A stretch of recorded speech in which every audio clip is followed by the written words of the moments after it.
I think it's time for a fireball, my friend. Roll the die.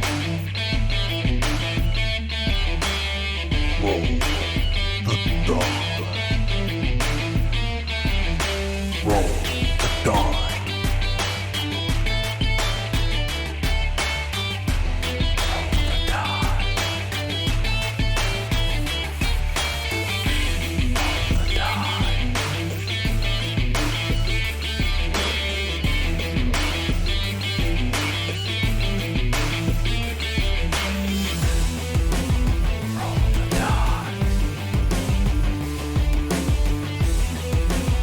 Roll the die. Roll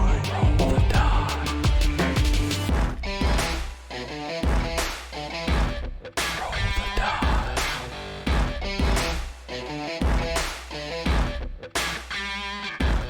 Roll the die. Roll the die.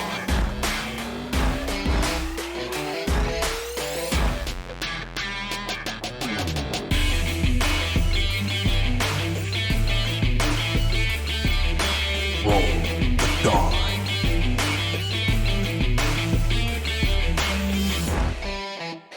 It's time for Maximum Sanchez!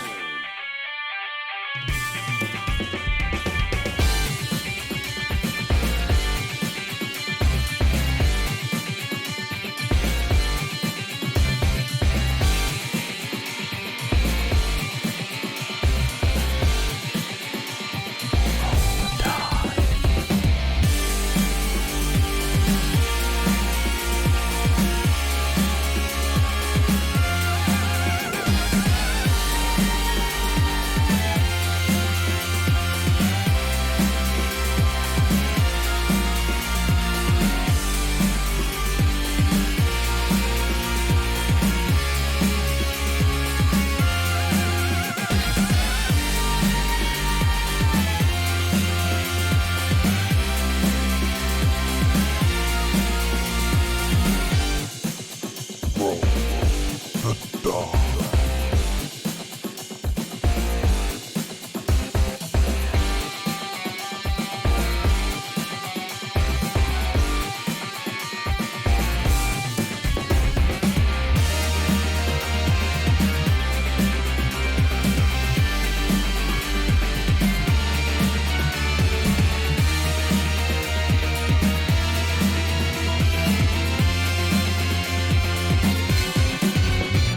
Roll the die.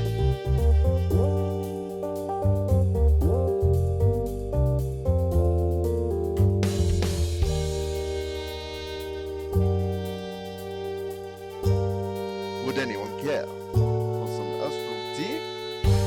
That's pretty good. Roll the die.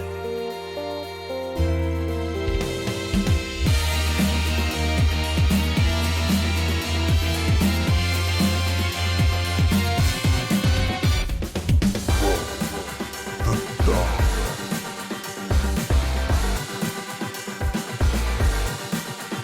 Welcome to the Hall of Magnificence, where every hero is magnificent.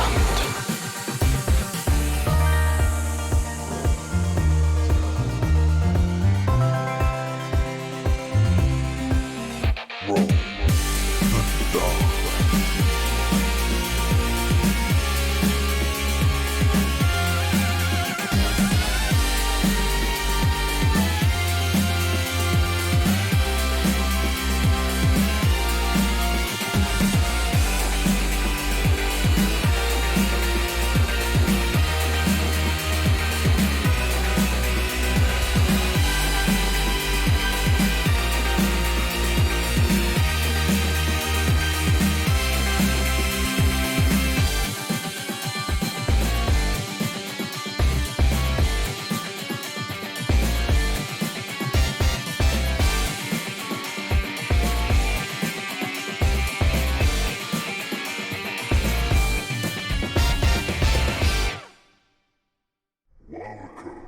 To today's Roll the Die.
There we go. We'll just get it right up there. Get a little bit of ASMR.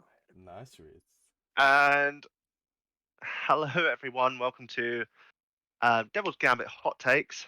We're going to be talking as we're coming up to our final episode next week.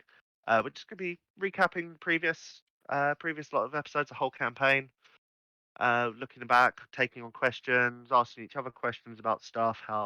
Just exploring the characters maybe in a bit more depth and exploring the players in a bit more depth. I'm Ben, as always, your wonderful GM Force Ghost. Not today. We have Charlie, normally GM Force Ghost. We have Charlie, who plays Bits. Roger. We have Mike, that plays John Luke. Punch into hyperspace. And we have Reese, that plays Irene. I almost said Irene, that plays Reese. Boy, what a twist that would be. That'd be a major twist. You know, we're not You just real. remove your face and you've been a Twi'lek this whole time. It'd be like that Anyway. episode of Doctor Who where he turns into it, but that guy turns into an Ood, but it's Reese turning into a Twi'lek. Yeah. Yeah. If there's anyone that hasn't seen the episodes or is still catching up on them, that's still fine. You can still watch this. It might be quite spoiler heavy. Yes, that's a warning. So now. I would advise on like watching it, but at the same time, I advise on not watching it if you don't want spoilers. Maybe just tune into but- bits. If you're curious and you don't care about spoilers, carry on listening. We'll give a bit of a spoiler warning. If we're probably it's all I don't know what part you're on. It's all a spoiler spoilers. Yeah. All spoilers. Spoilers. Yeah. Except for the final episode because we haven't done that yet. Yeah. No. We don't know what's happening. What's gonna happen? No, no, you Yeah. don't. No. Neither do I. I don't know what's gonna happen. But, to be honest, we surprise you every week. Just with shit. Let's that be we do. honest. It's because it's narrative dice. Yeah. You that- never know what's gonna I happen. mean, that's one, that's true, and two, you don't know what goes through our head sometimes. Sometimes, as I said, we surprise you with shit that we just come out with. Sometimes I come up with suggestions to Michael, and he's like, "Yeah, John Luke could do that." John Luke would also do this. Or that. Did I? Or, yeah. spoiler warning, last episode. Yeah, That was a fun that one. was just because that was a meme. That was a that was massive a meme. pure meme. But it was hilarious, and it almost got me but- killed. Yeah. So welcome to this fireside chat. Tales from talking from the tavern. Hot takes, as Charlie. We called it. never put like the backgrounds behind us. We didn't. Not all of us have access to backgrounds, though. I mean, you actually, That's you fine. actually do, Reach. You just need to install some software. Mike, I'm not. I can't be asked to sort it out right now. Well, I sorry. mean, I can sort mine out. I just got to turn it on. Yeah, I can't be asked to sort it out. Anyway, Yeah, let's not worry about it. That's, Right thing. it's not the worst thing we ever need. There's been worse things that have been needed on Yeah. the stream that we just don't have. But, Very true. Very true. I mean, there's been many things that we've needed on stream that we just never have. Like, there's a list, but I just can't be bothered to think about it. Yeah, that's a big list. It's a very big list. I mean, especially from when we first started off with this. Like, it's roll the die in general. We have come strides from where we were over a year ago, Oh, we have. Oh. No, we have. And it's thanks to a lot of people. and Yeah. it's thanks to Mike's computer Yeah, that is also being true. able to stream. Yeah. Seeing as my laptop would just crap out so much. Oh, yeah. Because in the first couple of streams when we were doing this, we didn't use cameras. We Or didn't. Twitch. It was all audio completely. Didn't even have Twitch. For 2 episodes, well, actually one, it was on StreamYard. Yeah, it was on StreamYard, and Yeah, it was all. We didn't really have a schedule per se. We just sort of had like We streamed. ideas and when we wanted to do things. We streamed as and when we were just available. Yeah. Well, we did try to do it on a weekly basis, especially when we had like adventures that would run like or one shots that would run over. One shots. So anything made by you. At least 2 or 3 parts. anything not made by me or Charlie.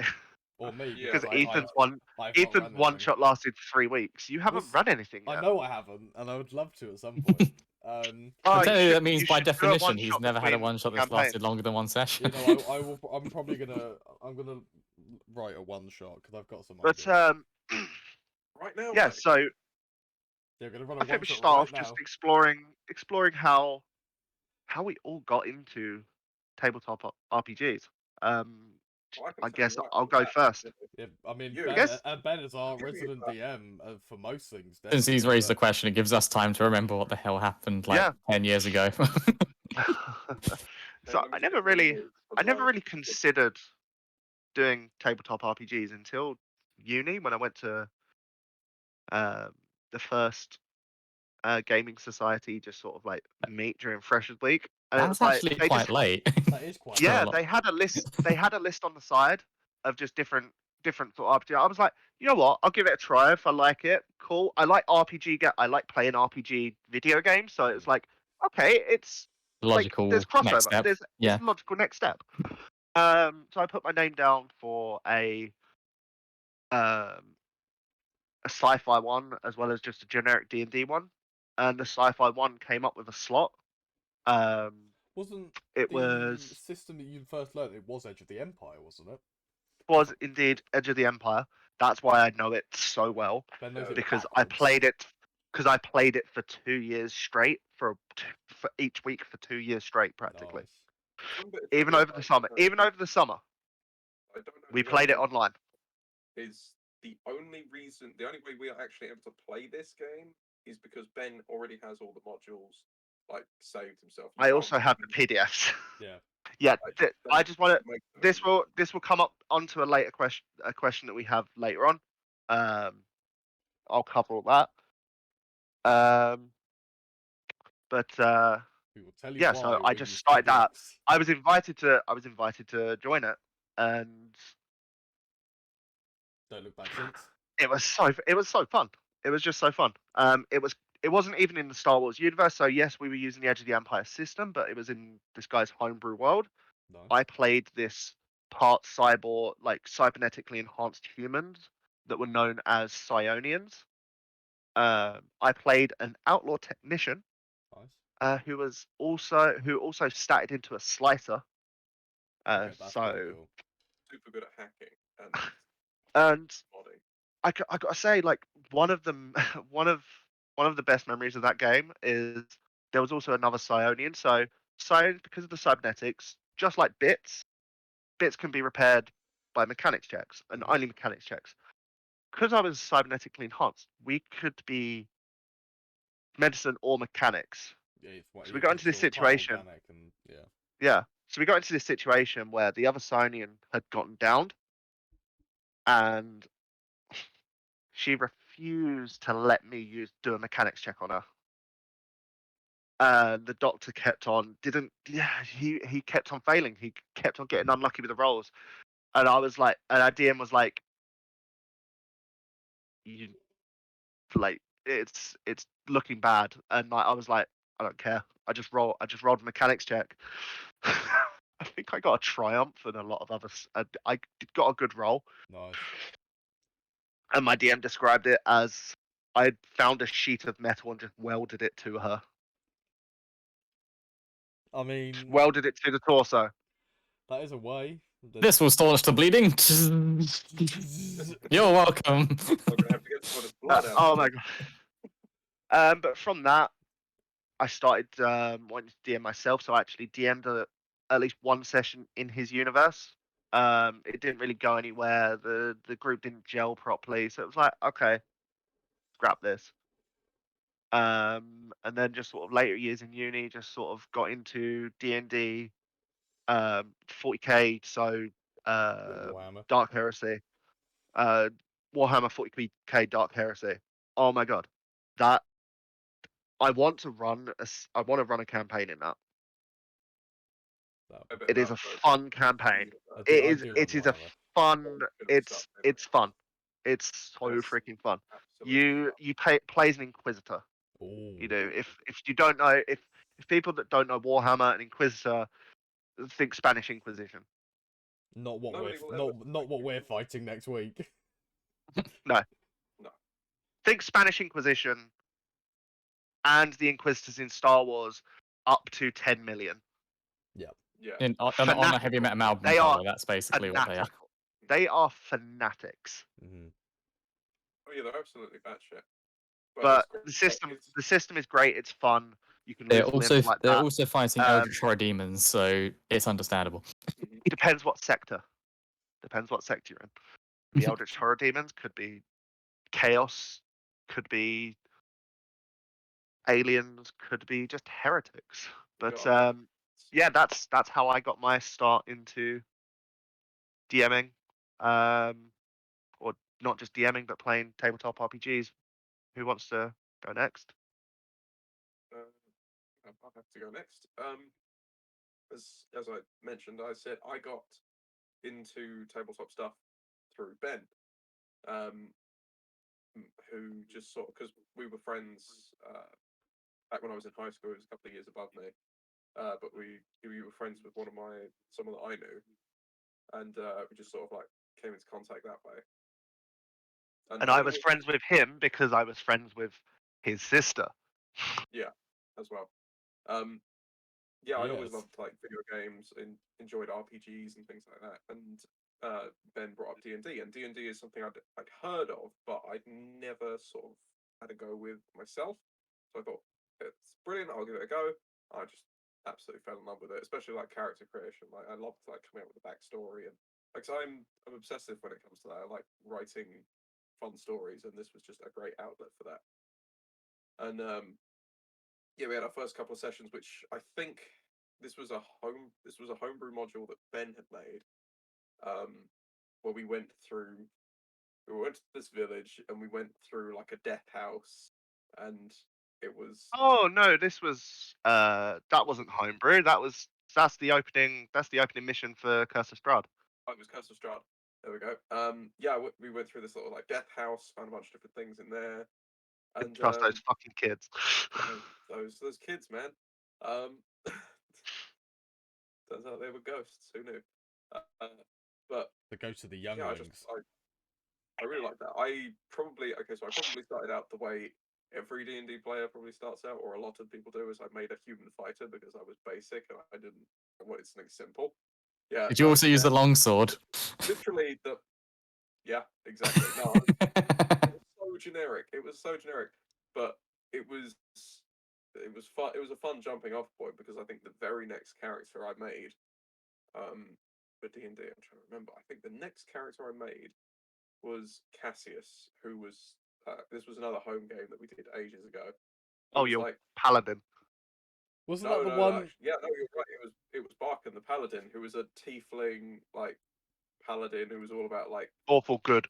That was yeah, like that was for the joy, Ghost of joy, Saltmarsh, wasn't it? Ghost And of then we Saltmarsh. raided a pirate ship and became pirates Yeah, and he left you guys because in the you middle of became the night. pirates. I It remember. was like I can't do this. He stole your only lifeboat. Yeah. I still do like though, yes. But I first got into I started DMing because after a little while, like the session, we didn't have like very frequent sessions, which I imagine which is the trouble for a lot of D&D parties is finding time when everyone's available and like And not being in the middle of a pandemic. like you need a perfect storm to get it to work.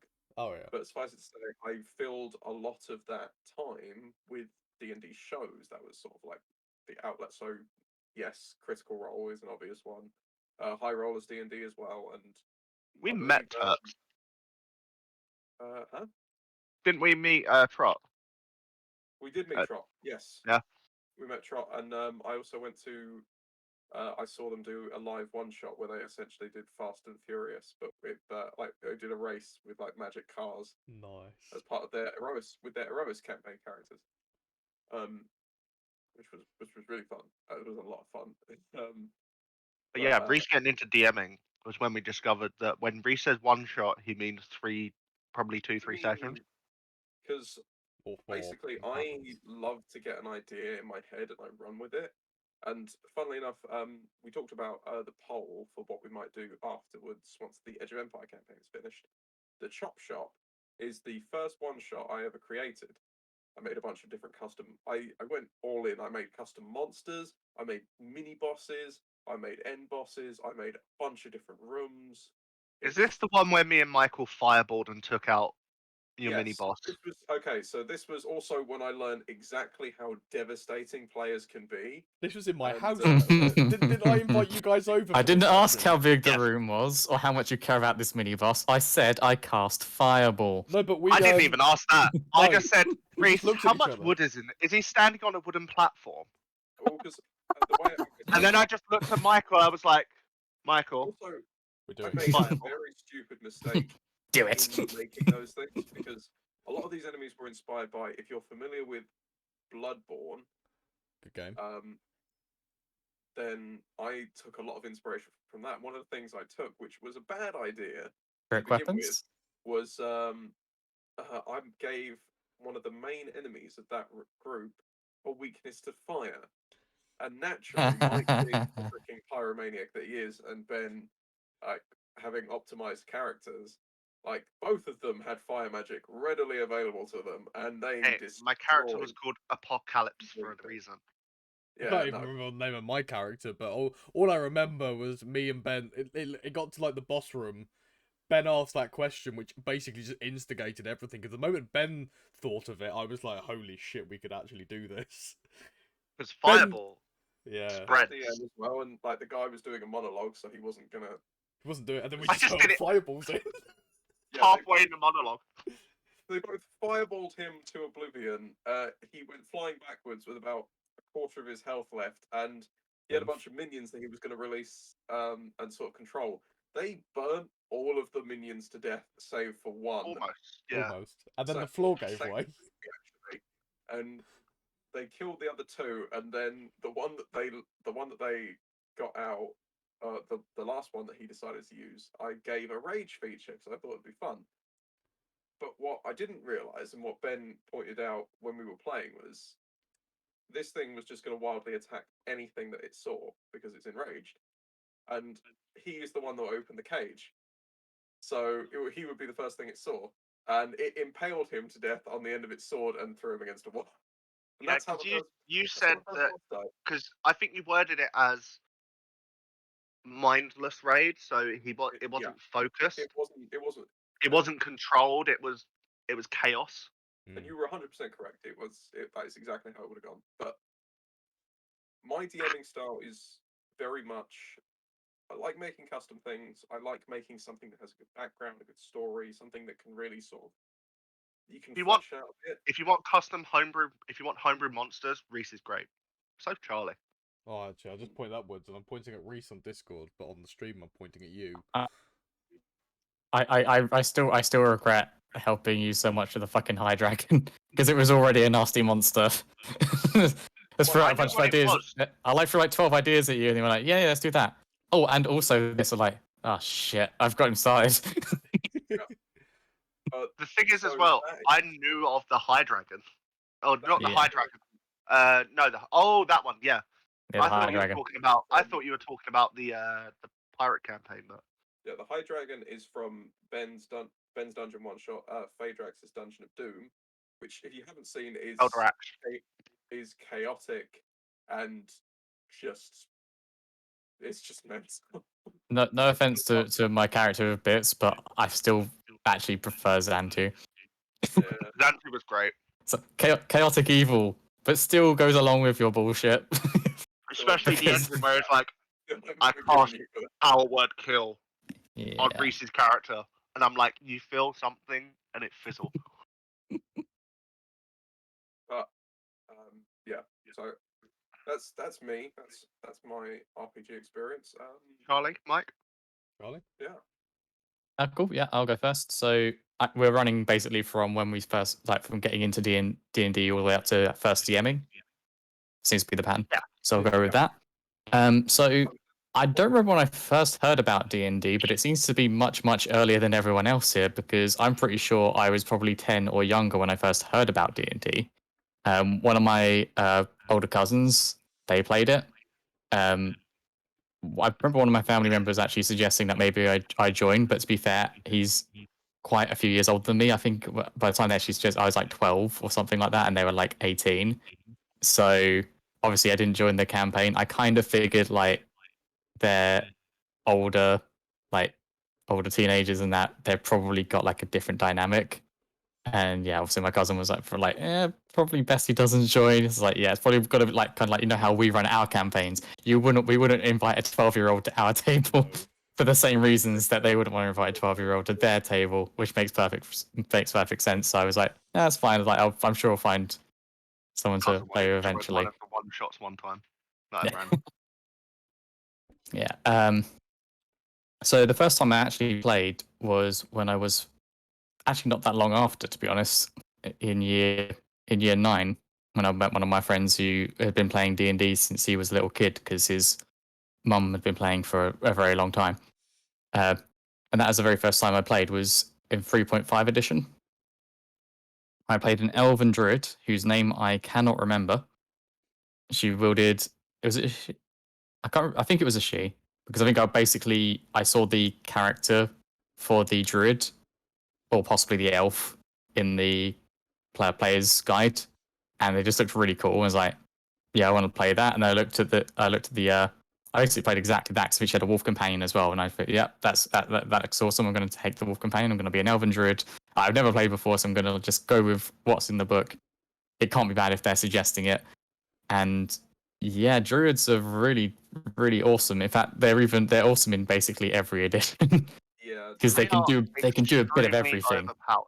If anyone has seen Critical Role, Keyleth is overpowered as fuck. Well, if anyone has seen the Christmas adventure where I thought I was outright killed by this superpower move, but it just reverted me back to my normal form, because Wild Shape is insane in 5e. And it's like, oh, you lose all your hit points as a creature, but that means you've reverted to your human form and you have full hit points. Like, wait, what? Temporary hit. What? Yeah, there's basically active temporary hit points that are on their separate ones. So when they go out, you don't. It's like, what? Okay, cool. It's like, yeah. Imagine if you're level 20 and you can like also summon elementals and shit like that. Yeah, I mean, it's like, wow. So yeah, but in 3.5, again, 3.5 is still quite broken. Not as broken as 3rd edition, but it's still fairly broken.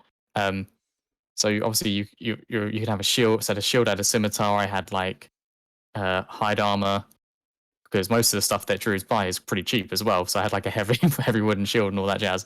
So we went into this dungeon, and if I remember rightly, there was me as this druid, there was my friend playing human barbarian, and another friend who was playing a wizard. And we basically came across this sort of stairway down into what we presume was a crypt in the middle of a forest, like something along those lines, some kind of subterranean lair that probably shouldn't be here, but someone's managed to dig out. And we immediately did what all trolly D&D players inevitably end up doing at some point. We were like, we've got no reason to go down into there. Let's go somewhere else. which resulted in the Derail. Yep, the DM going, I've got nothing else planned, so there's a massive gust of wind, and you get blown down the stairs, and you take and roll like a d4 for damage.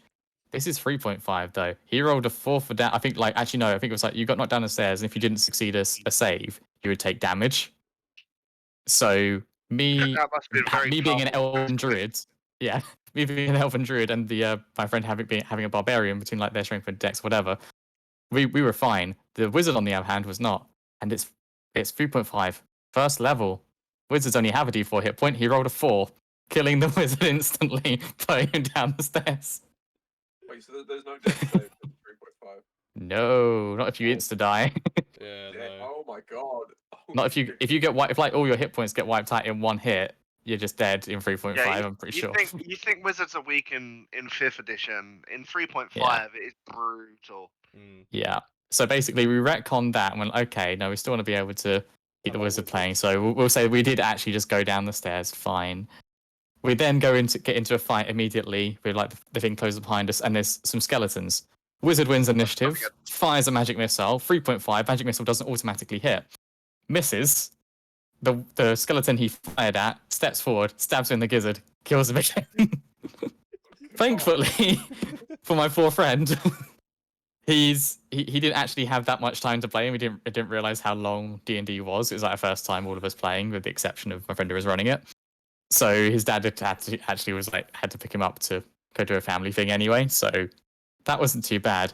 So then me and the barbarian, we carried on after destroying the skeletons, and we did the next amazing thing that you should never really do in D&D, like it's a cardinal rule. There were two of us. We split the party. Yes, there were two doors to go into. We went into one. Each went into a door separately. He fought a ghoul single-handedly, and I fought a bunch more skeletons. I think single-handedly with my wolf backing Did me you up. both survive? We both survived. We both survived pretty well, actually. I mean, you take And- they died. Kudos. And then we got into the final room and fought a baby dragon, Oh god. was Joey Wheeler there. and we won again. He managed to crit it as it came down for a swoop. Took out its wing, and then we stabbed it to death whilst it was on the floor. Well, it was bleeding out. that was my first experience playing in an RPG. Blimey. We did everything wrong, and we won anyway. What about DMing for you, Charlie? DMing, that was a little whiles later. That was in 4th edition. I don't remember exactly when 4th edition came out, but it was like towards the start of when it came out. 4th edition, also known as the edition people like not to talk about. Yeah, I think at higher levels it's more of a problem. We had like my friend again. He ran 1 or 2 sessions where I played as a Dragonborn paladin, I think, and a Dragonborn cleric, and yeah, it was pretty good. But I think like at higher levels is where it starts to get confusing because you get so many different things you've got to track, and yeah, it's so we never actually got to higher levels. But he just didn't enjoy running 4th edition. Are you going to say something, Reese? I was just gonna say I've seen some interesting like features and like especially the way like 4th edition sets some things out. I think it's got some merits. I just think the system as a whole. Oh, really they're oh yeah, 4th edition, definitely, You had to buy skills. Oh. basically. I'm kind of like You had skill points. That's the thing. Yeah, you So had it's skill like points playing in an previous actual editions as well. RPG. Yeah. You And had then skill 5th points in edition that. came round, and they made it a lot more player friendly. They made it a lot more user friendly. Made it easier for people to get into Yeah, definitely. because they streamlined quite a lot of things. anyway. Yeah. Charlie, your story. Oh, sorry. So yeah, so again, like it's like you're saying, actually, there's quite a lot of merits to 4th edition, like that people don't often give it credit for. Things like minions that were introduced, they're fantastic. I love the idea of minions. I continue to use them to this day in basically any setting that I use. One hit and it goes down. That makes my job a lot simpler, and it makes the players look heroic as hell. Oh, yeah. So why not minions? The other one that I really liked, especially for at the time, where 3.5 and all the previous editions, unless you've played them a lot, there's so many rules and there's so much going into it, and people often like really care about the details of the rules a lot, especially in the previous editions because there are so many rules. Like, everything had a rule in 3.5, more so than in 5th edition or even Edge of the Empire, or even like Pathfinder and etc. Like 3.5 was the king of there is a rule for it. And if there's not, you probably can't do it. Kind of thing. So I was like, okay.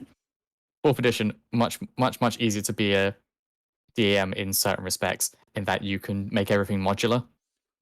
Like you could take a trap, drop it in, and they were straightforward. They had a quite simplified stat blocks as well. They were very to the point. Like, this is how this mechanically works. This is what the thing is, and what it like briefly what it looks like. In fact, I think after half the time, I don't think it even described what things looked like as such to much degree. It was just a very short description of what things looked like, so that you could imagine it in your head, and it could just be whatever you wanted to. Some people prefer that, like, yeah. I love it to like the dungeon master to embellish and like actually give it a bit of flavor as opposed to it telling you this. Yeah, it was meant to all be like modular and equal, so that way you could port characters from one campaign to another, and still like make sense. And you could know that no one could give you a +5 Holy Avenger at level 2 because just because your last DM said you could, you know, you can. Yeah, it's that kind of nonsense never happened. So I ran for my friends and the two of the friends that were in the previous campaign, and another friend, and we had a paladin, a ranger, and I think a rogue. Don't think we had a healer, but you had healing surges in 4th edition, so you didn't necessarily need a healer because healing worked weirdly in that edition. Like there weren't really healer classes as such. There were ones that sort of like encouraged healing in battle, but you could always heal basically the same amount of a day. Yeah, it's like The tougher you were.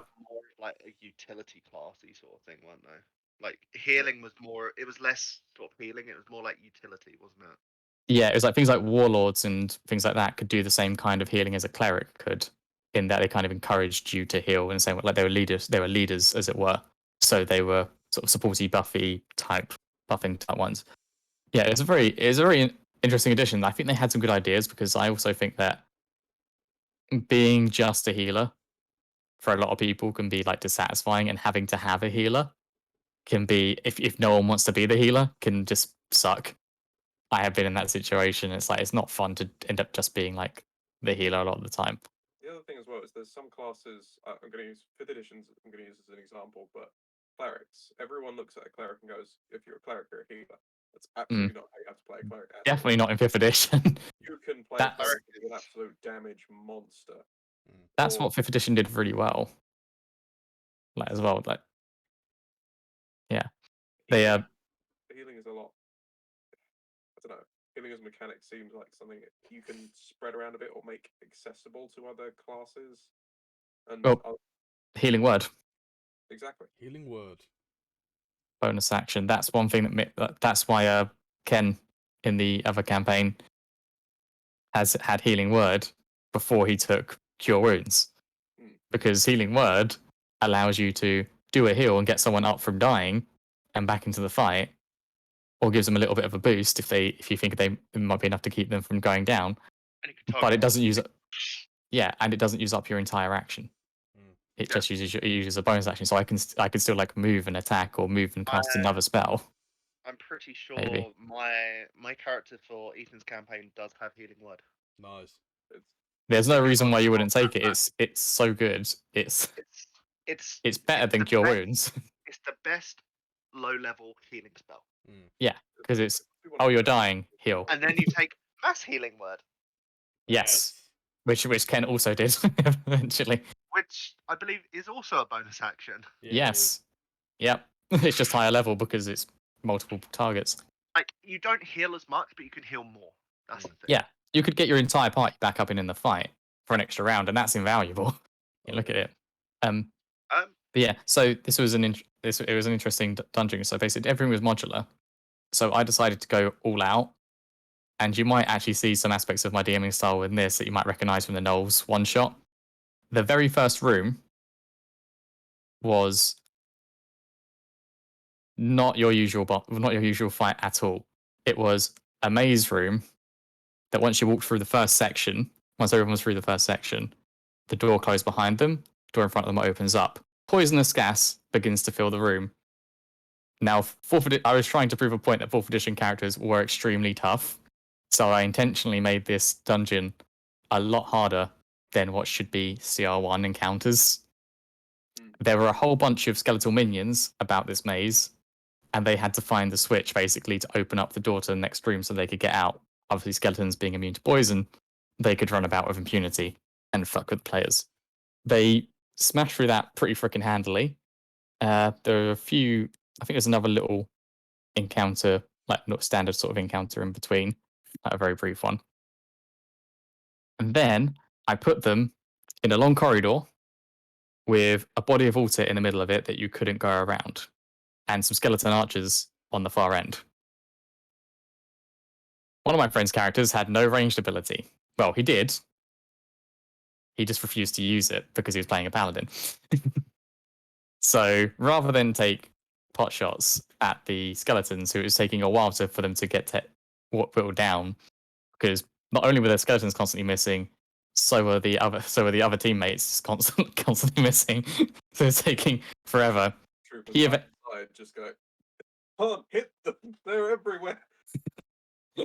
So what ended up happening is, even though he as a player knew there was something in that water. He went into the water, and there was a CR4 crocodile. Yes. Yes.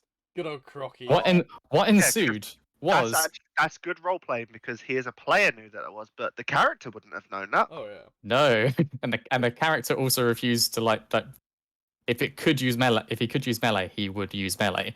So he refused. He refused to like use range, and ended up in the middle of this water when the crocodile like sneak attacked.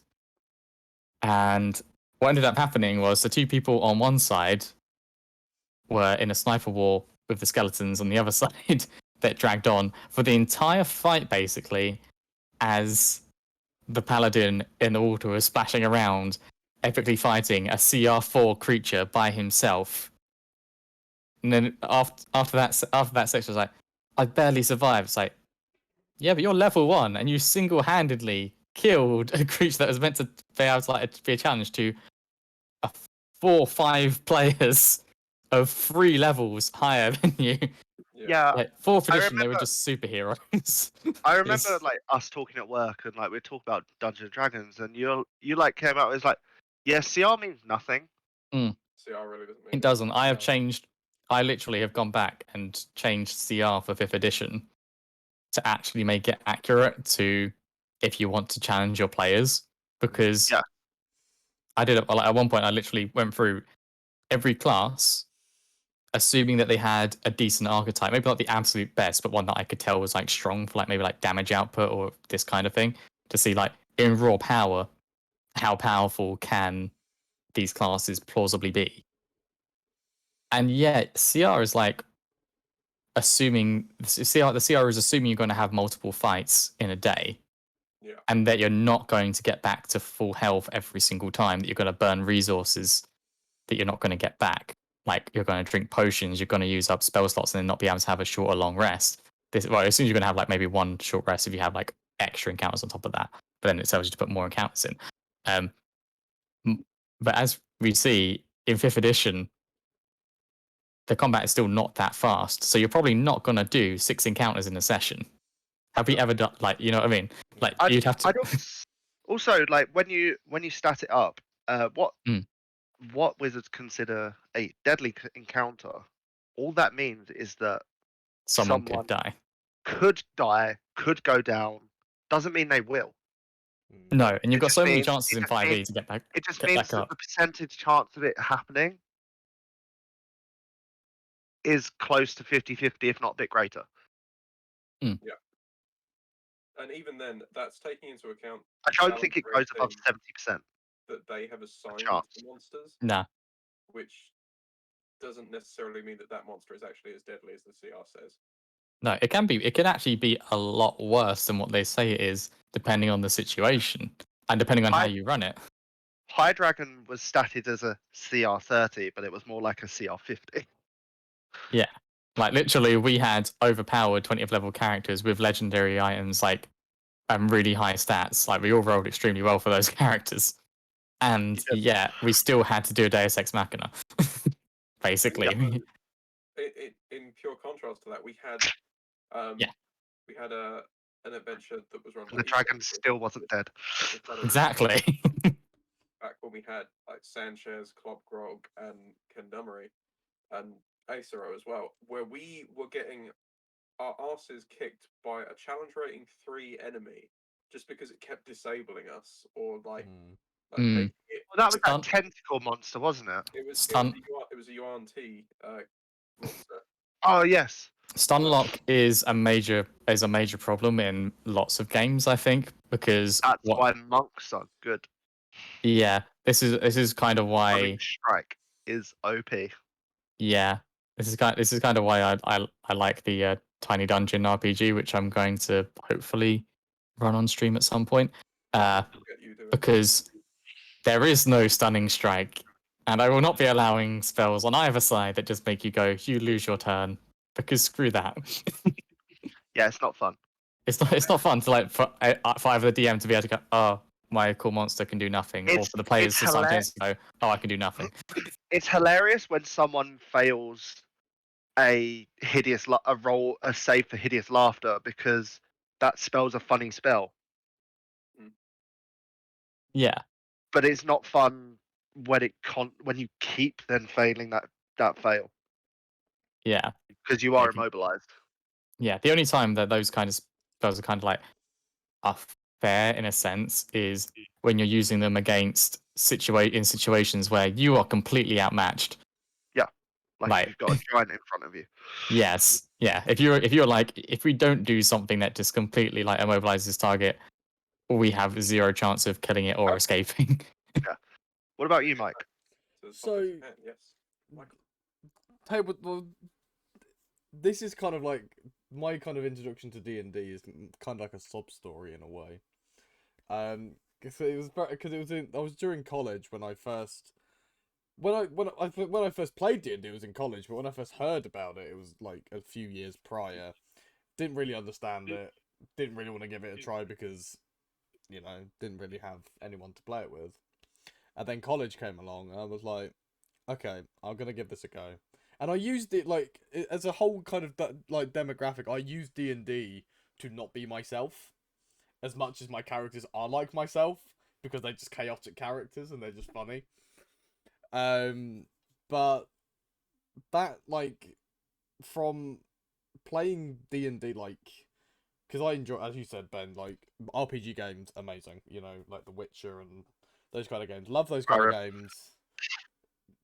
As Ben also said, tabletop RPG is the next kind of step across from that, going from a video game on a TV to a game on a table. You have more control over tabletop. Yeah, you have Like- more control, and I feel like you have more fun because It's not pre-programmed. yeah, exactly. It's You can do anything. Mm. Okay, do you want to punch the baker? You can punch the baker. I don't You wanna suggest you shoot punch the a baker. child? You can shoot a child. yes, Can't I yes. do that suggest in you video don't. games I without suggest you mods. don't shoot a child. Yeah. I mean, in Cyberpunk, you can kill anyone. Yeah. Yeah. Oh, can I just put a side note on that? Can we basically send a message to Bethesda and say if you are going to put children in the game, Let either them keep die. them, either let them die or never put them in a situation where they could Can die die. from something, especially that's not even me. Because when a dragon comes down and nukes an entire city in Skyrim, and the only thing standing is the legendary Dragonborn and 5 children, it kind of ruins my immersion. Brilliant. I am the Dragonborn. Down. Oh, Breathe. It's hi. like, I'm the Dragonborn. Who are you? I'm 5 years old. Cool. Yeah, That makes you immortal then. started Yes. in college. No, yeah. So even I was quite late on with kind of tabletop RPG games, and like I remember, like I played it in college, and then I think towards the end of college was when I met you, Ben. Actually, The first time I played a form of tabletop RPG with you was playing Dread. The one with the Jenga tower. yes, because I got hella confused about it. Because you have to if you knock the tower over, your character's gone. Oh yeah, it was Like- horrible. Yeah, like, it's a Jenga Tower do you horror remember game. Yeah, this, Reese? it's so good. Like, I've seen it been played. I've never actually played I'm it. glad you remember. I this, I Ben, played it because I at never. uni. I played it at uni. It was fun. It was so fun. But We no, did it as a horror thing for Halloween. Mm. But yeah, But no, like we had like a mutual friend that introduced us to each other as like because we all like D&D and was like, yeah, come to now the session. neither of us speak to that mutual friend. No, we don't speak to that mutual friend. And we're now here at Roll the Die. But no, like because as well, like I'm gonna kind of drift into Roll the Die at some point during my lovely talk, and I'm sure you guys will chime in on this. But like, because I think I've known Reese and Ben. I've known you guys for like a couple of years now, at least. Charlie, I've only known you for a year. I think Reese is the same situation. I work with Charlie. Yeah, so- you work with him, so you've known him for a while. But like, Sorry. just I try to kill his characters Yeah. sometimes. Ethan again. Like, I am the link to a lot of people Yeah. being together. you formed this. you formed us. Yeah, because Ethan. You're Nick I- Fury in this Ethan- situation. Ethan, I have known since I met him on Facebook in a Ruby like fan group. Mm. So yeah, I've known him since he was 14. Oh damn! It's the Carol down. I 6 was years. there, Gandalf, 10,000 years ago. But no, like, yeah, as Ben said, like, Ben really kind of links us all together. So I'm constantly sipping because it is really freaking hot in here. We have to be honest, decide this now, We though. played D&D because I was bored. Yeah. That's we the main started reason why this everyone because plays I was D&D. bored. No, but we started this because I was bored. I was like, guys, I just really want to play D&D. I was like, Yeah. Charlie, do you want to play D&D? Ethan, do you want to play D&D? It was like, yes. And then And, we were like, like, the other- we'll come in because we want to play it. And then Yeah. I think we did like, we did like 1 or 2 sessions, and then we were like, was it just 1 session? We did 1 Oh no, session. 2. It was my one and Reese did a session. Reese Yes. actually did one that lasted a 1 shot. He Actually, did. Oh, did you? And then on stream, it just ended up in 3 parts for another something else. That was also. Did you basically panically go like, I need to make sure I have enough content to fill an entire episode? So I may have overdone this. I'm like, this should be enough. so I then discovered how powerful Echo are. Oh yeah, no, Echo Knights are really Echo Knights. powerful. Ooh, They're so fun to play. Yeah. Sanchez. Hard lesson that D&D it's- 5e characters. It's the Bat monsters. Mike. Thank you for that subscription. Thank you Welcome very much. to the Dice Thank you. Tower. There's Italia.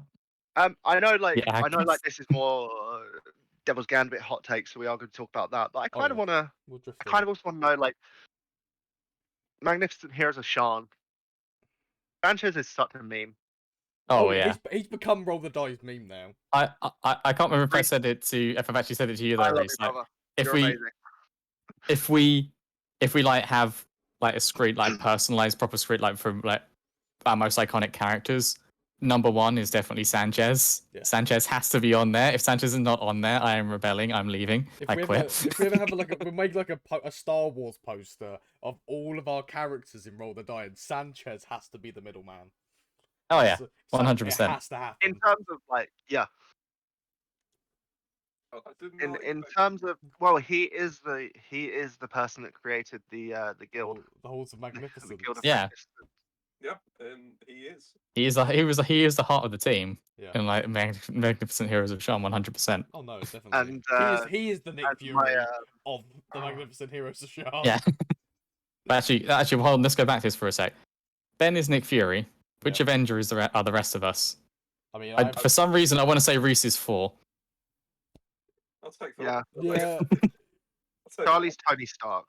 yeah. Am I? Okay, cool. You're Stark. Nice. It's Nice. the beard. I'm not gonna lie. It's just the beard that It's makes just me that. say that. It's that one section. The beard clinches it. Mm. Mike, I feel, is Bruce Banner. Yeah, because I just rage it. I just Yeah. I'm just going hard at things. No. I want to say Ethan No, is either we're not either going Ethan Captain Hawkeye? America or he's so far forward that he's Captain Marvel. He's the first Avenger. Spider-Man. Do you mean Captain America, not Captain Marvel, as the first Avenger? Yeah. Technically, she was the first. That is technically true. Steve didn't have that title. He didn't get it. He was Technically, just- Steve was alive before Captain Yeah, I was Marvel. gonna say Steve was alive he was before. alive. He wasn't an Avenger before she was.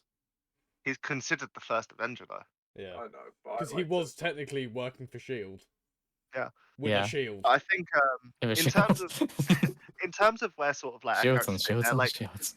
I created Ace Road just because I wanted to create a different character. I wanted to try out some of the stuff from the Griffin Saddlebag. Oh yeah, no, that was a given, and especially for some of the items. Vasali was definitely the purse of the group. Yeah. Yeah, she was the purse. She was also the hammer. She was like, she could dish out damage and a lot of Yeah, damage. I mean, to be fair, Echo Knights, they're homebrew content, aren't they? Technically. They are critical not, role content. Yeah. Yeah. So that Semi homebrew. yeah. Officially, So they are in an official book, so technically Technically not. they are official. but then so is Tasha's, Yeah. Yeah. and stuff in Tasha's gonna be pretty strong. Well, to be honest- a lot of Tasha's stuff was Unearthed Arcana, wasn't it? before it now became Yeah. canon. Tasha's Cauldron Everything is publishing Unearthed Arcana. Yeah. To be fair, Yeah. there are some wonderful additions in there, including an absolutely broken monk subclass. Yes. So strong. And as much as I really want to play it, I would be like, if I was a DM, I would hate this class being used against me. I'll put it this way. It's like some of the magical weapons that Visali had. She had Demon's Bane, which she got further enchanted on the request of her sister. So now it then critted on a 19. Against demons and devils, it +3 to attack and damage rolls, and when you critted with it, the target takes an extra 7 damage of a random type, being acid, cold, fire, force, lightning, poison, psychic, or thunder. Nice. Yeah. And on top of that, like again with the Knowles one, every other character, just to show how overpowered Visali was, any unintelligent creature was basically screwed because they couldn't be sure whether to attack you or the Echo. So you basically had a 50% miss chance with any unintelligent creature. Like you can choose to attack through your as long as one attack is for yourself, the rest of the attacks can go through an Echo. I actually remember a funny moment with your Echo Knight. Do you remember the Iron Door situation? Where you became an Echo Knight, walked through the door, and teleported through and opened it. Yeah. It's like, is there a gap? It's like, yeah, it's bars. Cool. I create my Echo on the other side and I teleport to my Echo. It's like, damn. It's like, I have a way to take down this overpowered character. No, you don't. I have teleport. That was a really early point of the. Yeah, that was. That was in the Silver Sword one shot. The annoying thing is with that is you guys. The whole point of that was a puzzle for you to build a bomb to blow open the door. But at the end of that, you still had the bomb. Yeah. Yes, we did. And we used the bomb. And you used for something else. Oh, we did. We never used it. No, you did. You used it in. You use it in Micropain. You blew up 2 walls. Yeah. And half a room. Because we trusted Club Grog with a bomb. Because Club Grog had it. I also from that same one shot. This was the last one shot pre-stream. I also had Magazo's choke, which gave me Hellish Rebuke. Oh, we like Hellish Rebuke. And as well as it did bonus poison damage. And then I had a Gauntlet of Bone Blades. So just imagine Wolverine. I just got that made. Nice. It was pretty sick. Basically, back to my earlier point about 4th edition characters being superheroes. A lot of 5th edition characters are also superheroes. Yeah.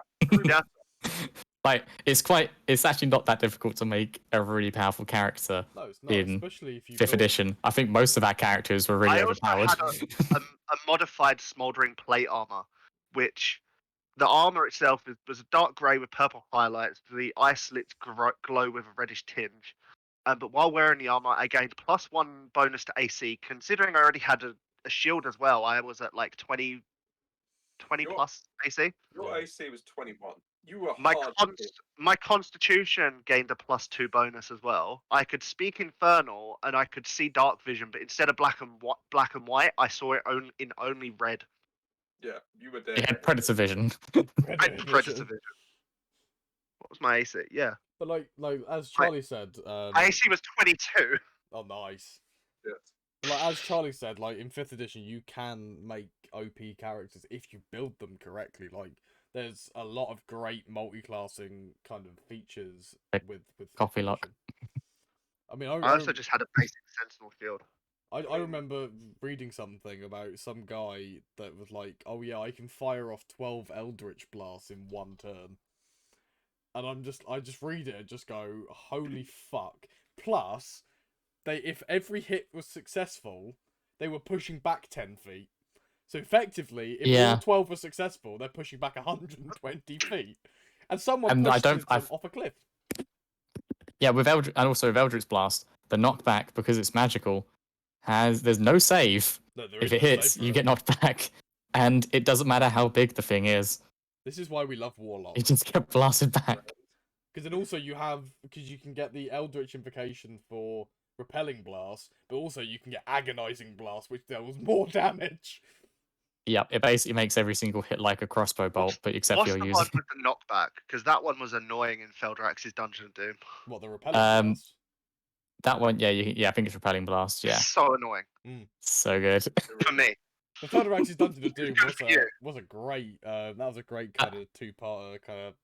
Well, That was awesome for us because I was maxed out Yeah, warlock and I could just go everyone survived. and knock like 4 people out of like combat with Everyone guys did and we could just survive. bugger off. But we had to do some like mystical magic to bring someone back to life. You had to spend Spoiler you alert. had to spend some of your tokens. Yes. Yeah, but we But did yeah, earn no, those I tokens. We were forgot meant that to I'd earn those made tokens. that character in Feldrax's Dungeon of Doom, so I was just blasting out Eldritch blasts every few minutes. On I the forgot I topic made that character. What was the inspiration for everyone's like Age of Empire characters? Because I was just about to say, getting into that sort of. What were your like Drift into before that? Devil's What were Gambit. your thoughts? Yeah, what were your thoughts when I said I got a Star Wars campaign I want to run? Well, Mike, do you want to go first? I mean, And if it isn't the 2 words "hell yeah," then what are you doing with your life? I think that was kind of The 2 words are Roger, Roger. they are the 2 words. Like, because I think Punch like it. a lot of our reactions were like, "Oh fuck yeah, we got to do this," but like, because I remember, like, 'cause my first instance of Edge of the Empire was when we ran 2 sessions at yours, which kind of I believe mine and Cool. Reese's characters actually did come from that 2-session Yeah, like slightly different, thing, but and then yeah. we just pulled them over and just kind of reworked them a little bit, which kind of nicely brings me into my inspiration for John Luke. But then because back then we were it was like a jokey kind of like we were making a massive joke, so it was more of a everything was just a I copyright allowed infringement. one player to. Roger, I allowed Roger. one player to. Roger, Thank Yeah, I you, allowed- thank you, there, Mike. I allowed one player to be like breaking the 4th wall and was like, "Sure, why not? This will be funny." Wasn't that Dave McPool? Yep. And That's then I awesome. had to be careful. And then I said that there was a MacGuffin on the front of the ship, and he was like, "What's the MacGuffin do?" I like, I remember. I said, "There's a MacGuffin." It was like, guys, we're about to roll something called initiative. Yeah, I remember that. That was the funny one. But like, It did everything sound just funny. started right as copyright infringements. So obviously, John Yes. Luke Picard is John Luke Picard. We had the Millennial Eagle, which because we had the Millennium Falcon. But no, it was Steve McCall. Steve McPaul. Obviously Irene was just Irene.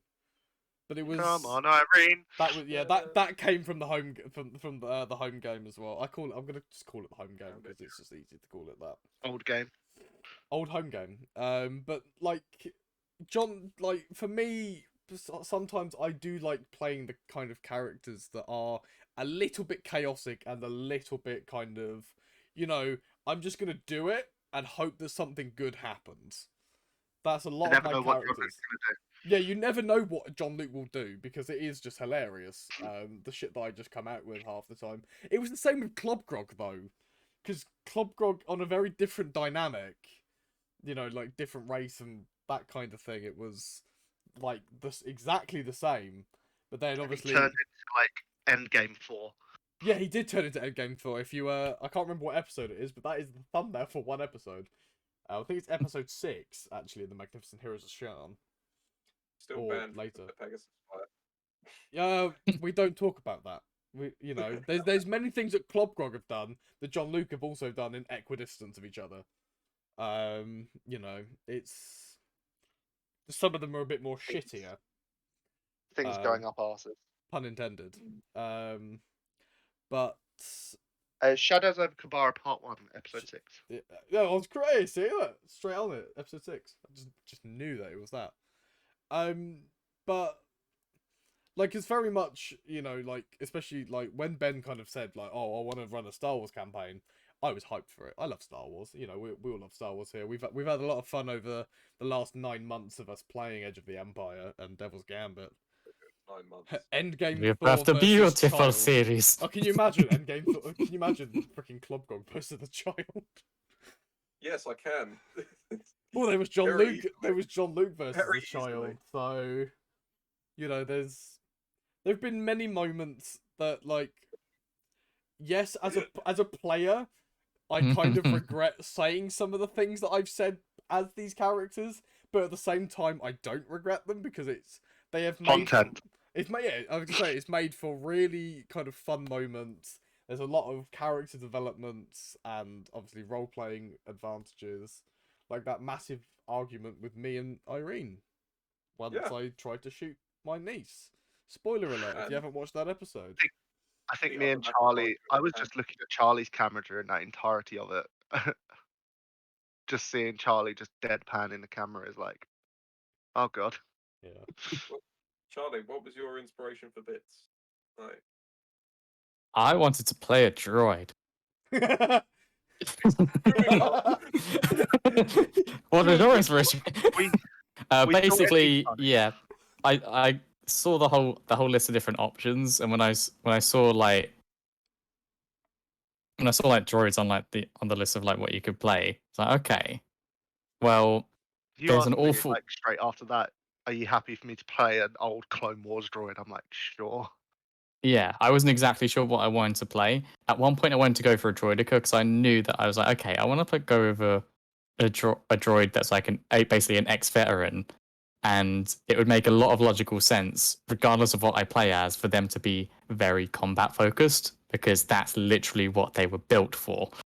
You know, like R2D2, although he's like sapient now, still repairs things all the time. He likes to fix things.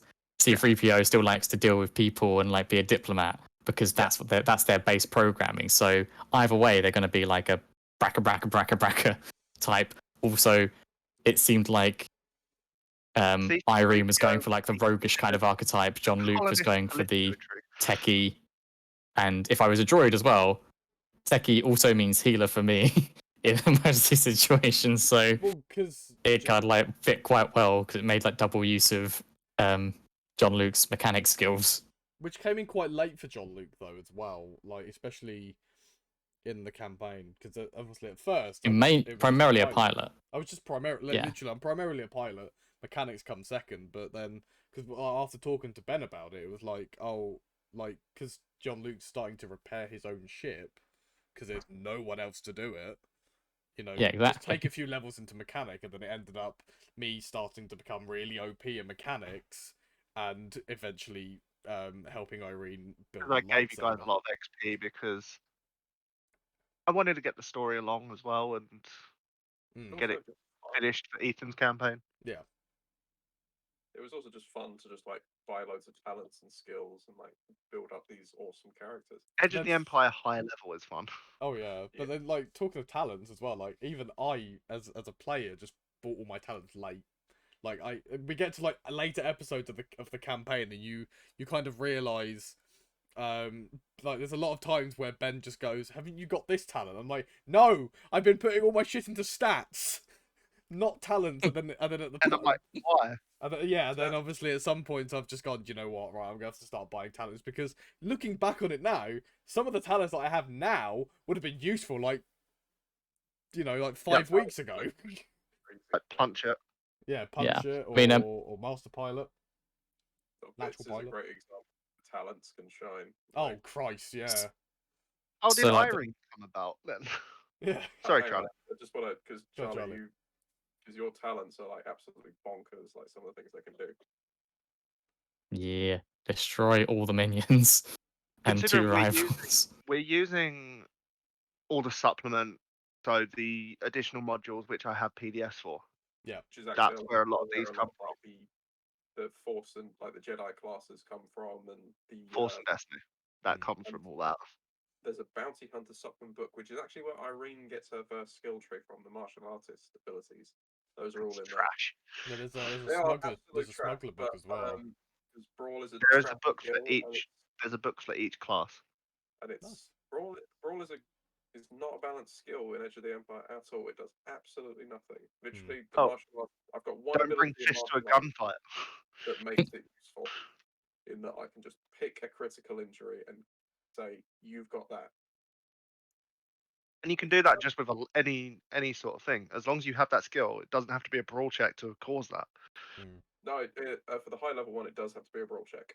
Ah, but for lower level ones where you can pick it, Low you level could ones, be yeah, I any can make check. anything. It does seem weird Nice. though that as a high level brawl check, using only my fists, I can choose to remove someone's limb. And then beat them with it. Chewbacca pulls Yeah, off limbs. To be fair, Wookiee can easily pull off limbs. Irene's got higher brawn than your average Wookiee. So hmm Yeah. But yeah, so that Irene sort of came about because I quite liked a lot. Whenever I look at building a character, I typically tend to look at like class to start off with as sort of like a basis, and I really enjoyed like a lot of like the bounty hunter stuff. And I wanted to play. I didn't want to play a human because we already had obviously we already had John, and I just thought it'd be more interesting to have like an alien in the mix. And I thought like Twi'lek actually had some really good bonuses for like extra survival and some bonuses in like charm and deceit, which are like social skills that I didn't really want to focus on early, but this would help me like get a few extra points into those. All three of you chose races that are in the base book. Yeah. That's another thing as well. Is when I first made Irene, we were only using the base book, so Twi'lek was the option that just sort of like jumped out. I thought I decided to make Irene female because it just felt like a good way to mix up the group. Like I felt like just playing a character that wasn't a dude, like a badass woman. It just You'll notice the majority of my characters that I create end up being female ones for D&D Yeah. and other stuff. yeah, Kevin is a bit of an anomaly actually for me as well. Like a lot of my characters, but especially like even when I play like RPGs at home, I usually play female characters. That's usually hitbox reasons though. I'm usually male. No, So no, it's also because the designs are usually better, but they just it just like the outfits, the weapons, everything else look better, and also like they tend to a lot of time they're meant to be overly masculine, like too big, and then the weapons are insanely huge. Even things like Skyrim, it's like there is no way you can swing that axe. Like as much as you're swinging that axe, that is no. I don't get how that's not how muscles work. it's not no. There are still a few ridiculous weapons, With regardless. Devil's In Gambit Skyrim. with the campaign is we still don't really know much about Vox Binary. yeah, don't. that's like a massive secret thing. Yes. Well, it's kind of like you know enough, Yeah. and they have no reason to like. You don't even know exactly how much Bits knows. Like Bits basically, you know that Bits knows the locations, like the key locate, or that some of the locations at least. Yeah. But I felt like with Vox Binary, it makes sense that they like we don't have a huge amount of direct interaction with them. No shadow organization. Yeah, because like if you think about it, this is kind of like in the background of like Star Wars canon, right? Yeah. Like the mainline universe. There was no droid uprising during this time period. Yeah. Or anything like that. So logically, there couldn't be any huge rebellion type movement because it wouldn't fit with the timeline for a start. I mean, but also it makes it that's also makes sense for like that's not really their goal. The goal is to secede. Yeah, the goal is to secede, get away from the Empire and survive. In fact, not even just the Empire. Like, the droids weren't treated a huge amount better in the Republic. Well, now they have that entire space station. Yeah. They've got their own society. Which we turned back online. Yes. I mean, Bits was interesting in the sense that he was the character who I feel like when we started out, we knew the least about. Yeah. Like backstory-wise. I still feel like he's still the character you know least about. Yeah, because there's still probably more that we don't know about him.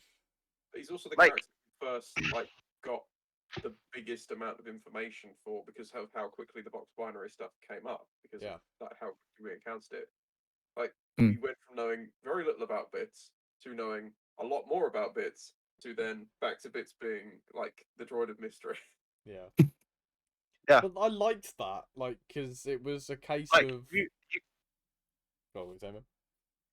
I was gonna say, you guys have no idea of his previous service during the Clone War. Like, you don't know his full service history. We don't, No. and that's something. Charlie does. Well, yeah, of course, Charlie does, but that's something that one terrifies me, but at the same time, is like, but I'm like it's terrifying to think that that Bits had like his whole service history, but also at the same time, it's quite cool not knowing It's what his it's service history terrifying is. to think that B1 Battle Droid has survived this long. Yeah, Active, not inactive, but active. He's actively still been alive since the Clone Wars. Like, Just getting gain involved. sentience. Which I feel like goes a long way to justify why he is so OP. Oh yeah. Yeah. Yeah. Because there are very few droids that survive out on their own like this. I mean, Bits not is just a only like- badass. Like, John Luke just picked him up as like a hired bodyguard, really. yeah, Mm. pretty much. And then it kind of, Because Like, that's well, you're how. not dead that's- yet. You keep me not dead. yeah. And That's he did how- his job. He has done his that's job. how Bits He's and kept John you not Luke know dead each several other, is times. that Bits is his hired gun. Yeah, pretty Yeah. much. But then, because And obviously, Irene was getting trafficked from one place to another, was hitching a ride basically. Yeah, and then got basically, roped into being pulled into a freaking Star And Destroyer. he got arrested, all three of you, for no, smuggling. we were hit. No, we weren't arrested. We were hitching a ride in a Star Destroyer. You were arrested.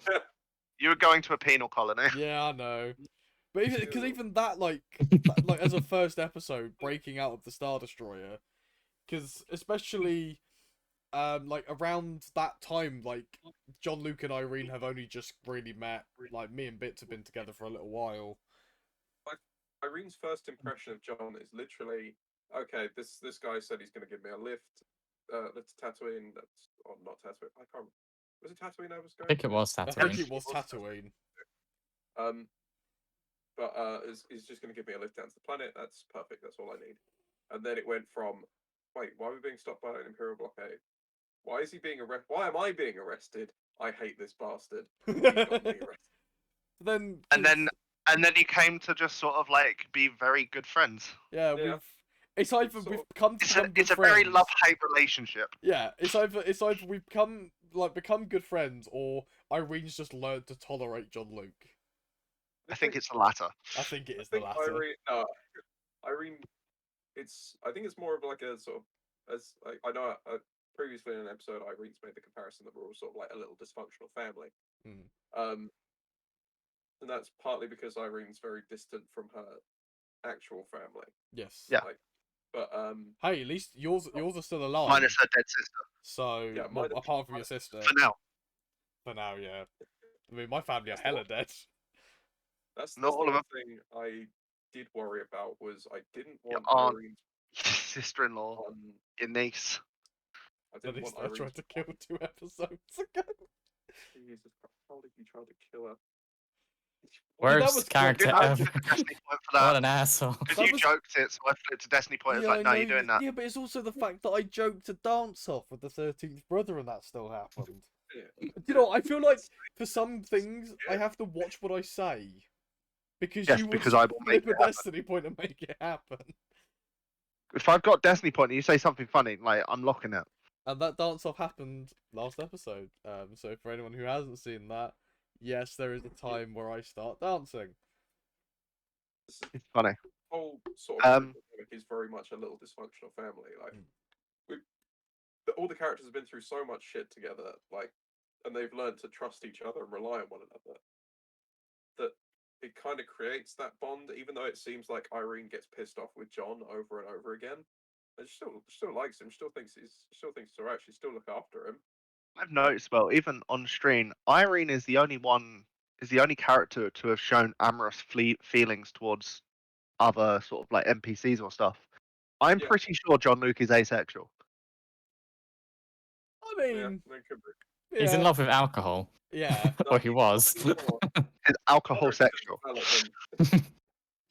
No, he's But not. He's an alcosexual. I mean, He's a recovering alcoholic. Leave him alone. Yes. I always wanted to be sort of an outgoing character, really. Like, and that's sort of she she likes to go out. She likes to get involved in sort of things. The bounty hunting thing was very much a way for her to be sort of remain independent in sort of a backstory sense that like she could get out from under the thumb of her family and sort of strike out on her own. And just comes with the territory of just sort of like being suspicious of people and just sort of like poking around where you don't belong. Is just that she's a bit extroverted. Wait, I think Bat Mike has a point. Yes, John Luke is in love with himself. Oh, very, very much so. No, very like I like John Luke is that is your kind of It's chaotic. self-sexual. He's your chaotic uncle. You know, you ever get one of those uncles that's a little bit chaotic? That's John Luke. If Like, he could, he would sleep with himself. yeah, that yeah. That I yeah. think he has a collection of socks that are basically statues at this point. If someone told John Luke to go fuck himself, He probably he would find a way to.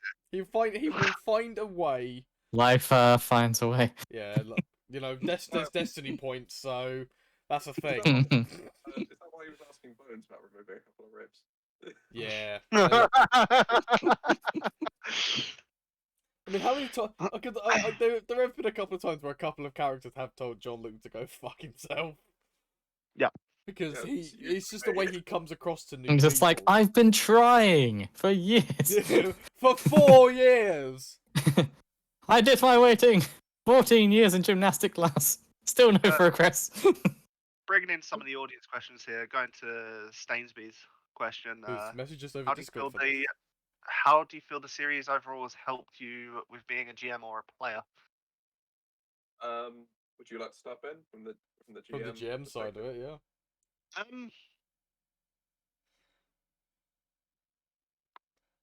It hasn't. The end. I find it. It's been counterproductive. I hate everything and everyone. I find Goodbye. I find it hasn't really changed much. It's made me try to be more descriptive with just doing roll the die in general. Has made me try to think of different words to use, because in person I would probably just still use the same sort of descriptive words, but I try to find other ways to describe things so they're less bland. Coming But back in 1 second. other than that, honestly, where I've been doing it for where I've been GMing for so long, like now, because I'm usually like in the home games our resident GM. Yeah. Unfortunately. Yeah. Trying to I change just that. haven't. It hasn't really changed much. Other than think like it's- as I said, doing it on stream in general has made me be more aware of how I use my descriptive words. I think it's more a sharpening sense, isn't it? It's like you've got a tool set for building stuff that you're happy with. It's just Yeah. making those tools like better. Like Yeah. Just practice. Yeah. Yeah. I mean, in the same breath for me, I talk a bit of GMing, but like I haven't run very many sessions on this channel, but I've not really had a lot of opportunity, especially I've never done anything like a full campaign. It's always been like one-off or short adventures. Finish the campaign. It has really helped sort of like, so I've learned from you guys. I've learned like a bit more time management, for example, or like trying to filter things down a little bit. Just getting more creative and trying to make interesting settings, because when I did the what was it, the Invitation to Opulence series, a series with the Magnificent Heroes of Shan, when we did basically a fancy party, like that was really fun to sort of, because in a weird way, because it ended up going for longer than one session, I actually had to plan a bit more. I actually had to like filter out and change events based on what the party had done. That was really like a lot of fun to do, to improv that sort of thing. Like It was at your that point we outfits, for stopped calling them example. one shots. Yeah. Yeah, That was we kind of just started then calling it the collective campaign. particularly like bizarrely, like Ben, your character with like how you went around and purchased real estate, how you actually like tried to make Invest. visible changes to the world. Bizarrely vodka. Reaction Bizarrely to that. vodka. For No, Club With Grove, Sally podcast. the Club Grove. Gonna Mike say it with the W. He has several wanted posters now for many Well, things. see. But no, it was Inserting like, mate, rodded objects into animals' anuses. Yes. well, that's a situation that I never expected to encounter whilst playing. I Like, didn't. Because why would you? Either. You have to remember, in my mind, I think of chaos a lot. Chaos don't is just think a thing. As a GM, you don't think that the player that's taking the Pegasus taxi is going to decide to shove a staff up Pegasus's butthole to make it go faster. Mike as a player is like the Spanish Inquisition. You'll You never don't expect it. Like, You never expect it. it's like, as I said earlier, that like some of the shit They're that I do come always out with. brilliant moments for content. Oh yeah, no, I'm very fueled on the basis that my characters do create a lot of either like funny moments or content for everything. Reese makes the memes. Mike makes the highlights. Yes. The thing is, like, I'm just thinking about. And me and Charlie carry the story. Yeah. There's like, because there's So a lot does of Ethan. moments that we can touch, like that you can touch from, along like from the Magnificent Heroes of Sharn all the way over to now with Devil's Gambit. Like you kind of just listen to some of the stuff that I say, and it can sometimes it works benefit for the party and has a really great benefit and a great highlight. But then there's also the reverse of that, and it's having a really bad rep for the party, but still a good highlight. Yeah. I mean, obviously- is there any place where you haven't been arrested for public urination in this galaxy? This is just a genuine question. Yeah, Quite no, an that was a That's wasn't the question I want the expecting answer to. that was a quick. I really wasn't expecting that one. That was an off the cusp moment of John The Luke. moment you said that, I think I put my hands in my head. And I was Yes. like, okay. John Luke needed a piss like and and decided to walk straight past We his had- bathroom. Never mind that we No, had literally just got off of the Empire's radar by deleting We just put it back friggin' on it. We just put it records. back on again. Because this was the same place that you just accidentally incinerated someone on leaving. Yeah. Yeah, And then I as well. became like, and then with the same next damn ship. highlight- the next You were being an highlight- arsehole to this brother. Not not on purpose. As you You didn't fucking- realise it was his brother at first. Was it his brother or was his son? It was his son, wasn't it? It was his son, No, yes. it It yeah. was No. his son. No, No, it I'm was his sure it was brother. his It was his brother. Was it his It was brother? his Younger yeah. brother. But Yeah. yeah, no, I'll because check the notes. I said something under my breath, It was the brother. but not as No, like Trust You the didn't records. say you I didn't even tried say to you say- said it under your I breath. tried to say something under my Reese's breath. archives but- are not because- But incomplete. you said it quite loudly Because- over chat. So I was like, "Did you mean to whisper that?"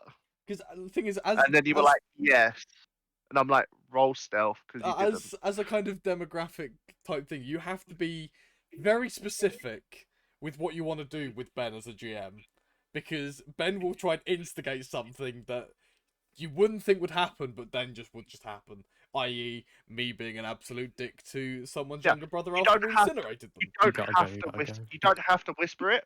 I'd say if you're whispering it, or you preface it with saying, "I'm Yes. going to whisper this." Yeah. Like I say Yeah. this in a whisper. I think Exactly, that's but kind of Mike, what when you've got to go, you got to go. Yes.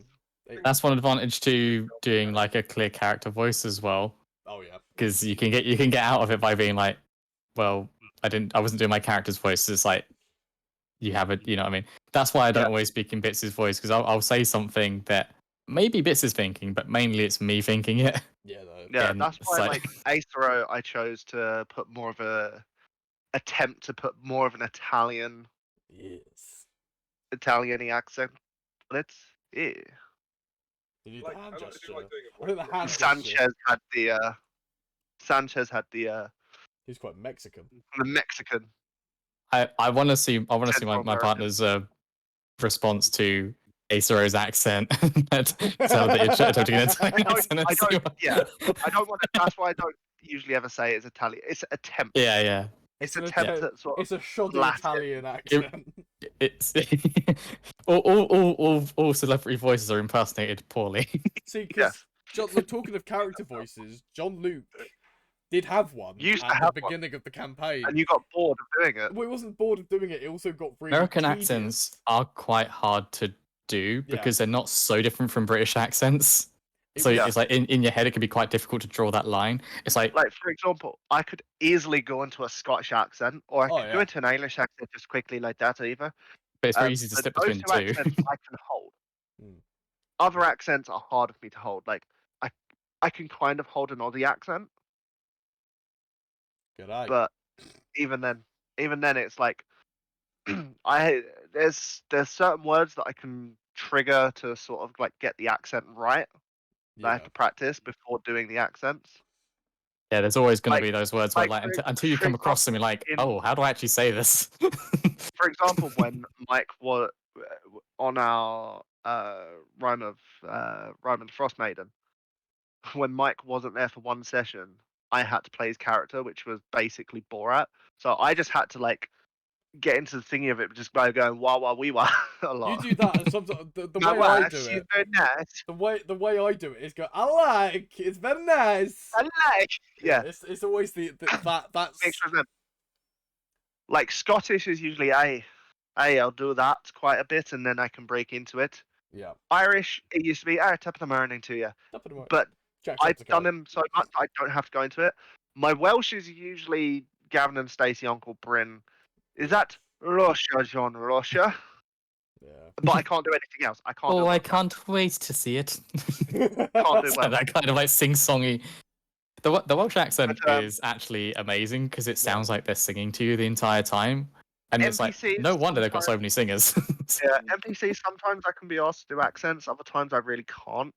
I mean, but for player characters, I prefer to because I like to have a voice for my character. Unless you're the 13th brother who is using voice modulation software. Well, I could easily do that myself as well, you could. Anyway. But the inspiration of that came from Zargathrax from Gloryhammer. And that was just because of a joke. Yeah, also we were listening to Gloryhammer. It was always going to have a bit of a deep voice. It's amazing how a lot of our jokes. The thing is, I can just do it. It's like, come face me, Gustav. Fine. Yeah. Just trying a bit more raspy. It's like, I can easily do 13th brother like that. But we've got the voice modulation software instead. Voice mod, so I don't even have to bring voice. I can just Control Shift T, boom, done, and then forget to take it off. Is that the keybind? Yeah, you did forget to take it off at one point. Is that the default keyboard? Yeah. But how, Charlie? You've been playing it the longest. How do you feel that the series has done anything for you, helping you as a player at all? Oh, you mean I played like tabletop RPGs the longest? Yeah. Yeah, no, definitely. Like especially since as recently as well, like where I've started doing a bit of like editing. It helps me realize like both our strengths and like the things that we can do better as well. It's like I feel like actually we consider, especially with all things considered, I think we're doing surprisingly well. Like considering like most of us, yeah, we're on a low budget. Most of us are doing this like in our spare time. We're on zero budget. Our budget is zero. This is entirely like just putting that we're doing it because we feel like it, and this is just seeing how it goes. Yeah, and stuff we've already had, or we've like kind of pulled stuff from. This is the only investment I have for it. It's the camera. Yeah, I mean technically, my headphones I bought partly for this, but also I would have. My old headphones were dying anyway, and they just mean like I had a mic, so I have like investment is functionally been next to zero. I mean, I was getting a PC anyway, so we kind of knew that at some point it drifted from Ben's laptop to my PC. Yeah. Yeah. So from especially going like talking. Sorry, Charlie, just jump. And I know where to find PDFs for different systems, so we don't functionally have to spend any money because. Actually, saying what was I going to say about? We'll talk about it a little bit later on, actually, because it's more of a kind of roll the die as a demographic in the last year. We'll come towards that at the end. So please continue, Charlie, about your time in tabletop RPGs. So obviously, there's a difference between like the home game and doing it for a stream to an extent. And obviously, Ben like mentioned that earlier. Like, okay, like trying to think of new ways to describe itself. It does kind of push you when you think like there's a second audience beyond like obviously you've got first of all, if you're running the game, you want to enjoy it yourself. Oh, If you're not enjoying it, you're not going to want to continue, which means you're not going to make a good game for the Same if players. the players aren't enjoying it. Exactly. So they're like you're your first audience. If you don't like it, then there's no point. If you like it, fantastic. Give it to your players. If your players like it, fantastic. And then we've got that extra step where it's like we also want other people to like it, like people Yeah. who might know us or might vaguely know us or might not know us at all. Yeah. So it's an Or extra might thing to want consider. get to know us from it. Yeah, exactly. I feel like Hence why I've got the Discord and all those kind of. It's an interesting take on it because it does push you to get. Would you say it's a Better. hot take? it's the name. Why of the do we like to episode. include the episode titles Yeah. in things now? It's just become a thing now, isn't it? Because it's easy. It's become a meme in itself. Soon everyone must choose between what is right and what is easy. Easy. Thank you. Yes. I mean, I feel like Yep. each of us has a very distinct like GMing style as well. Like I think Yes, definitely. Even if you couldn't see who the DM was, I feel like even You- you, Mike, I know you have a GM for us personally, but I definitely think you'd have like a significant like amount of chaos. I think your brand would just be a lot more like would be very unexpected. Oh yeah. I'd like to see a homebrew adventure created by Mike. I Rather actually, than- I actually do have an idea because it's actually the idea came back to me after because we were just talking. Remember when I said I'd run something for the home game involving a Yes. certain stat block? You Ah. I may have to write a little one shot for that and just play around with the stats. Charlie, For you anyone won't know wondering, it's a fairly old meme. it's a fairly old meme. It's actual cannibal Shia LaBeouf. Sure, Cannibal Shia LaBeouf. Damn it! I was going to do that as well for Halloween. Yeah, no, that's what we were gonna do. But no, we met. And then COVID hit. And then We spent COVID too hit. much time together. Yeah. even our internal thoughts are starting to sink. Nick We was- discussed it like February 2020. yeah, Yeah, I feel like Ages ago. I feel like the thing that we've sort of developed better on is exactly what we're kind of doing now, is getting used to letting other people speak. Because when you're in your home game, you can all have a lot, like talk over each other a lot. It doesn't really matter because, you know, there is no one else besides yourself. So long as you're having fun, it's all cool. Whereas on here, like if all four of us were talking at the same time, You wouldn't hear a thing. I mean, it's you just probably wouldn't hear a thing. Yeah, terrible like chaos, like absolutely ridiculous. Like, let's try it right now and see I if anyone mean- understands anything that we're saying. Look, there's Like, the Ben, yeah, like, exactly. It's Yeah, like this is I don't think you can Precisely. understand a single thing. it's just like, chaos. yeah. it's not even organized chaos. It's just like we just it's a lot of things that we haven't even like consciously been doing as well. For instance, at the moment, like we've been speaking here, and it's very like informal. I've been saying like and quite a lot. That's something that when I'm playing as a character, I'm much more careful to avoid doing now, because it's something that in like outside in the world when I'm like doing like working professionally, it's something that you want to avoid because it makes you sound more confident if you avoid saying ums and ahs and just instead take a pause. So that's something that I've noticed that we all do. We've done better at over time. Oh yeah. We're still not perfect, No. and I'm extremely pedantic. So I've noticed that We say it a I'm- lot. I will pause. It's like even if it's a longer pause, I'd rather take the pause than say or ah because it will annoy me more than it will annoy anyone else.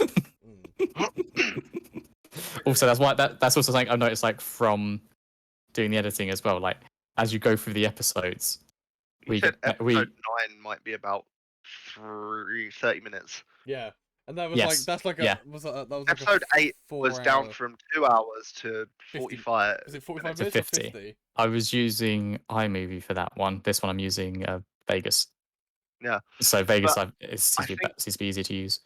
I think what helps over this with sort of like not talking over each other is the fact that Discord highlights you if you're talking.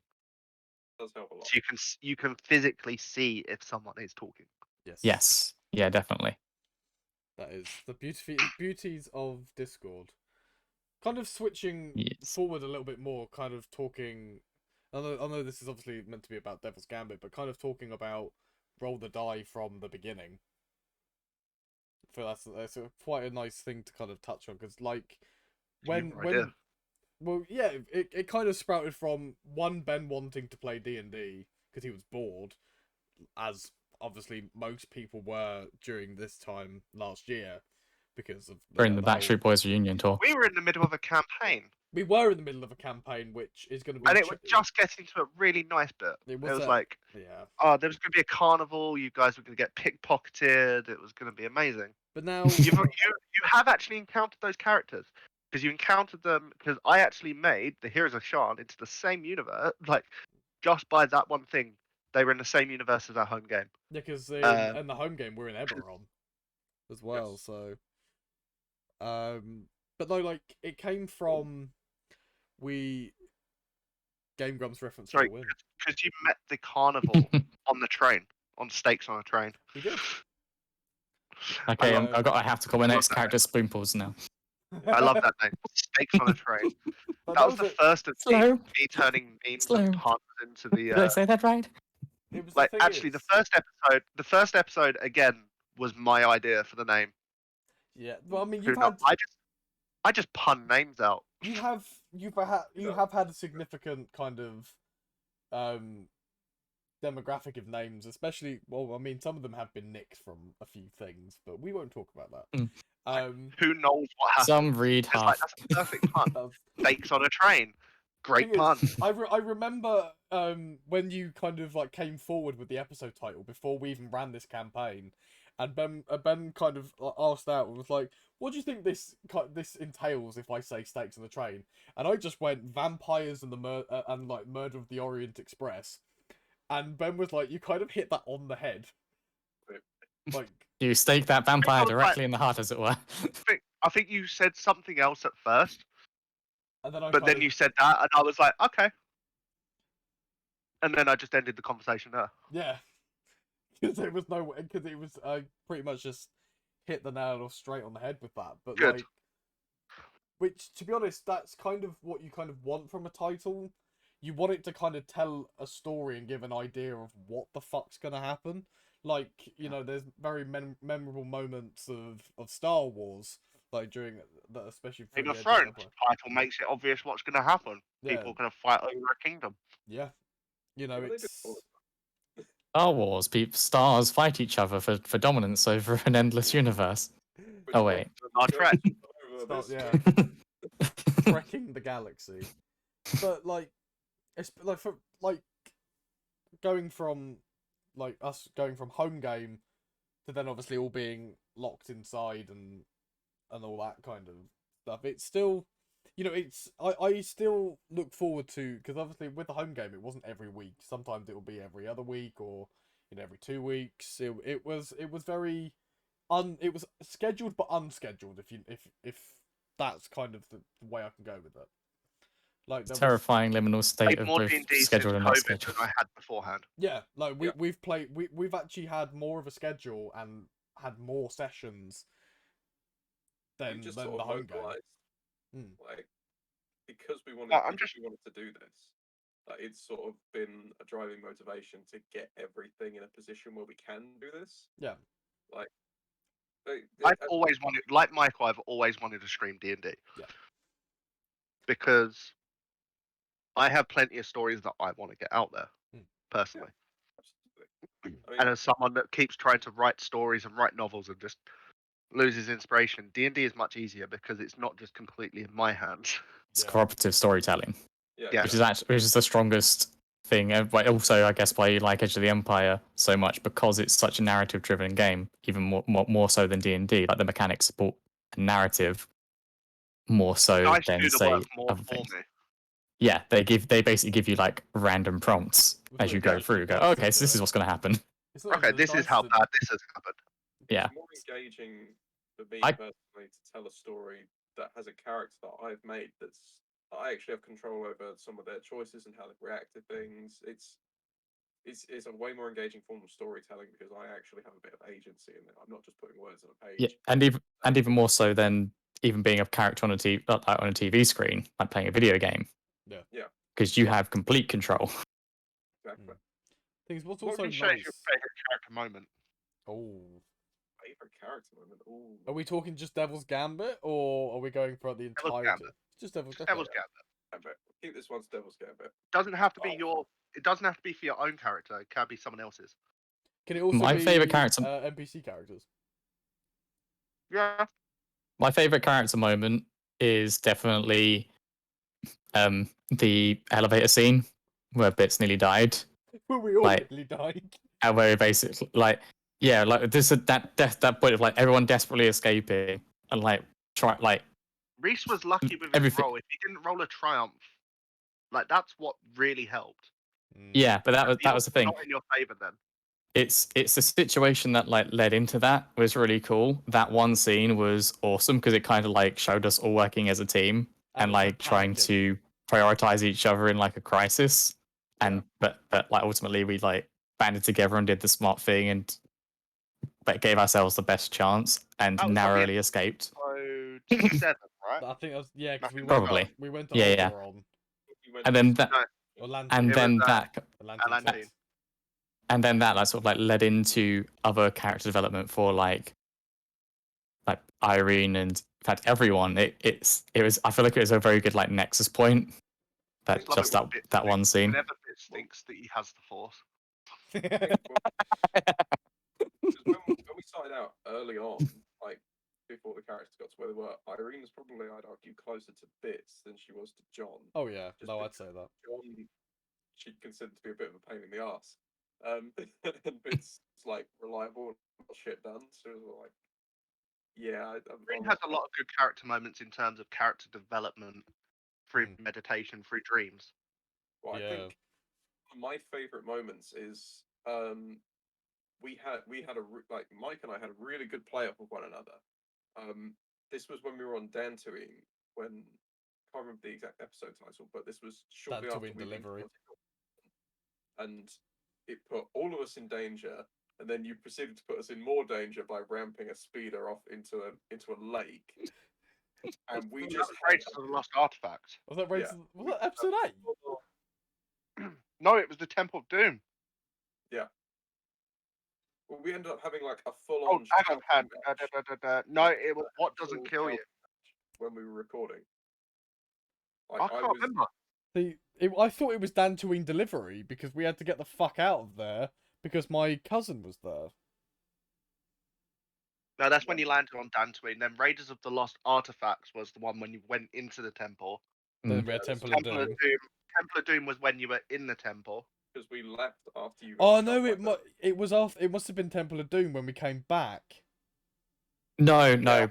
trust me, I've been editing It was episodes 8 What and 9 Doesn't- recently, It so makes you stronger, it was wasn't episode 7, I believe. Was it? Yeah, Okay. it was either episode 7 or episode 8. It definitely wasn't episode 9 was because Dantooine. the speeder was destroyed by that point already. Yeah, What was Because it's What Doesn't mentioned Kill it You? several times in the episode. that was when I got shot. Yeah. I got Yeah, shot. Temple of Doom I was got when you shot at the end of episode 9. And Reese unleashed Yeah, force you got lightning from shot at Irene's the end hands. of the Temple of Doom. Yeah. What Doesn't Kill You because you were still alive, Mm. and then Makes You Stronger was the episode after that. Again, reminder, spoilers. Yeah. But the argument that we had while we were on the ship is one of my favorite moments because it was just like one of the things I've always wanted to do with this, and this is sort of roll the dice been good for this, is actually like playing none of us are actors, none of us are VOs, none of us I mean, I've done like we just acting, like so telling the stories of our characters. None of us are Moses techies out even, to I don't think. yeah. So this has really been a good opportunity for me personally. I really like getting into the mind of the character and actually like playing as them, thinking as them, acting as them. And this was sort of like all the frustrations with John Luke's character, like some of the reckless decisions that he makes and everything, and Irene being against that. Talking to And yourself. This all sort of came to a head, and we actually got into like a proper shouting match together Which that culminated in a genuine sort of like argument between our characters.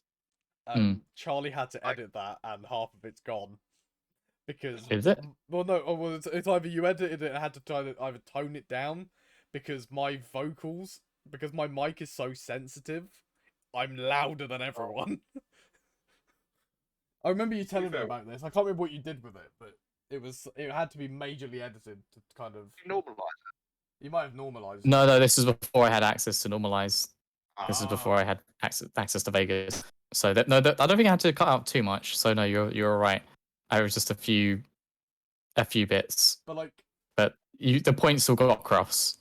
So don't worry. I can It was- like, as talking about Reese with like the acting kind of side of it. I feel like if we were in person, like as Reese acting as Irene, he probably would have got up and actually grabbed me like properly, just to be like in the focal point. We probably would have done that. And to be honest, this is the part of that I miss about having us being able to sit around a table or sit in a living room and actually physically play in person, is because those kind of moments. Oh, you guys should be quiet because my parents are probably home. Yeah, that's usually also another thing. Like when we're playing the home game, usually it is at Ben's house. You know, it's his family house, and his parents are in, and that kind of thing. But like that's I like things also I kind of miss being able to, as I said, being able to sit at the table, sitting in the living room, just actually being Shout able. at each other.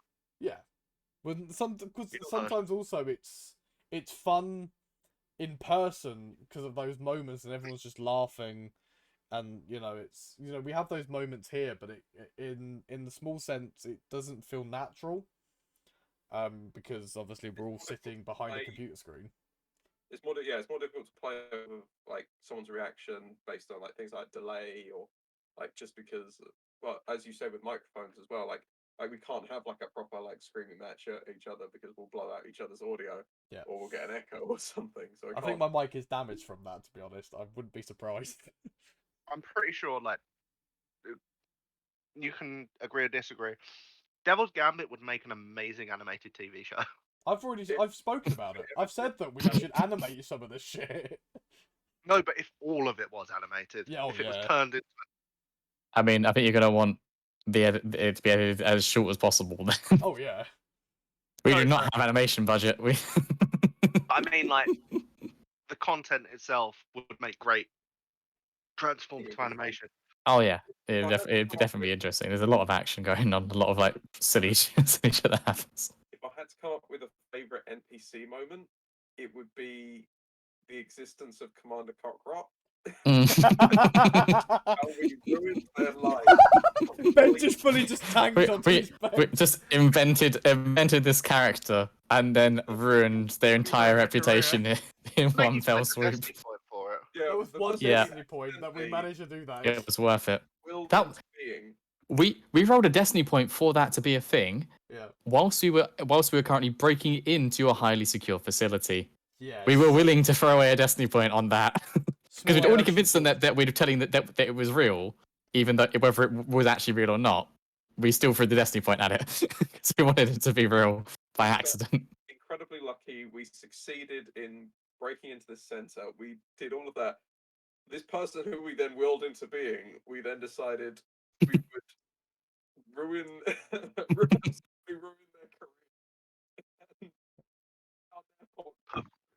Reese, you're cutting out there. You are cutting out a little bit. The mic is being a little bit temperamental right now. But you went a Yes. bit too far away from it. Yeah. But yes, animated shorts could be potentially a thing. Yeah. Oh yeah, we could do They animated wouldn't take- shorts. It was just incredible. It was some brilliant improv. Thing is, And we've then filmed a on the lot of second things in time season round- six. And then on the second time round, you going in, you made another rumor. Yeah, we did. Yeah, we It wasn't did. even a rumor because the guy was already an arsehole. Yeah, no, it was quite funny because we were talking as in our characters, and we Somehow, and whenever we walk into the data facility, we somehow manage to literally control the date of the universe and just manifest reality. You found out Commander Cockroach committed suicide. Yeah, Commander Cockroach committed suicide, which was very unfortunate. But it was quite funny is because I remember that like this exact moment that we just discussed, obviously making the second rumor. Like we were talking as our characters, and I was like, we'd said it, and Ben made a facial expression, and I got really scared for what he was about to say next. Because like that's the thing with Ben. Sometimes he has a poker Piped face. up as an NPC. Then I piped up as an NPC. Is like, you talk about Keith? That guy's a real arsehole. Yeah, that was like just the pause kind of made the like What's it- going to happen? Yeah. After you rolled deception. You've yeah, turned on the light bulb, but you don't know what's in the darkness. yeah, like it's that kind of thing. But like, It's like when you're playing a horror game and your torch just like you turn it on but it just flickers. Oh, incidentally, that's one thing that I think was quite good about this campaign. That unlike 5e, where virtually everyone has dark vision, yeah, we didn't have access to that as much. I think Bit's got the goggles that helped with darkness, but they're not like perfect even Yeah. then. Bit of a And lie. also, we regularly forgot that he had them welded to his freaking head. So- yes, we did. Yeah. You forgot So up if- and you forgot for like 15 episodes. yeah, I think there wasn't much call to use them, but there would have been Maybe not. situations we could have used them. Yeah. But yeah, But yeah, it was a long time. going So my- to my kind of character. I'm gonna go right back to the first episode, like the breakout of the Star Destroyer. That was the shit that we pulled to get out was there's a few moments It was actually your that, crappy shit. oh there were a few Old moments that crappy shit. was brilliant. Like first, obviously breaking out of the cell. Then we encountered some stormtroopers, had to dispose of them, and then disguised as them, and one of us became an Imperial officer. I think it was me. Something like that. Yeah, but no, Bits didn't have the badge at this point. No. Bits that got was the a badge lot really later. later on. But That's when we went into the data facility. I remember Everything. we were like, it was like, yeah, everything's fine up here, but they still came and checked. We had to dispose of even more, and then we escorted Bits to the ship. Whilst this thing was in hyperspace, this was like the whole entire Star Destroyer was in hyperspace. Yeah, because Irene's like head tentacle things were really tightly packed into it. Yeah, it was very totally packed into into a stormtrooper outfit. Like it was really uncomfortable as you were like, I'm never wearing this again. Yeah, It's like Twi'lek head tentacles, the Leku, are really sensitive. So the idea that's I didn't know that. Again, I'm not as knowledgeable when it comes to Star Wars as the rest of the folks here, but I did my research and I found out Twi'lek Lekus are actually super sensitive. So the fact that they were being crushed in this helmet probably would have been really painful for her. yes, Really orgasmic. yeah. Yeah, Thing is, or Unlikely. then going not in the way it was being pressed there. No, that would have been like if someone was like, I don't know, like shut your Let's put it dick this way: or something. unless you're one of those people who like, unless you're like one of those guys who likes being stepped on down there. That's kind of like the Lady equivalent. But D. imagine that, but with a jack boot, like a steel jack boot. That's Or kind of like the level we're or talking just about. Lady D, just Lady D straight Yeah. there. Incidentally, Kyle Hill did calculate that. If she stepped on you, even with a normal shoe, she would crush you. Yep. With a stiletto, she'd go through you like you weren't even there. Yeah. So maybe redraw some of your But then, rule of the internet's talking of, drawings. like You the about- other moments of that episode. Just keep it in mind. Yes. Like It's so other moments of that episode, Yeah. like when we were actually taking off, and we got Bits to fire at the docking office before we flew out, which took out a few of the TIE fighters that were following us. right. That was like that was kind of Bits' first kind of badass moment, and it just escalated And they from kept there. coming. Oh yeah, no, it just escalated. But like, there's there's a lot of moments, especially with John Luke with his piloting, that have really like either gone one way or the other. Like they've either been really good, or sometimes it's like, oh shit, we're actually gonna crash land somewhere. Because there's been a few. I'll just knock my mic. There's been a few times where we've almost crash landed. Well, there was the Um, race you did in the first couple of episodes. Yes, I forgot about that. That was badass. I was That rolling swoop bike really race good that- that episode. You got lucky. I did. And then you had a really bad rolls the next episode. Yeah, I have to. the demographic really changed. I have to say, definitely that the first episode was extremely well done by Ben Mm. because you managed to introduce a system that none of us had played before whilst we were live streaming, and you introduced the combat elements. You introduced like obviously the role playing elements between ourselves and how that Oh. works.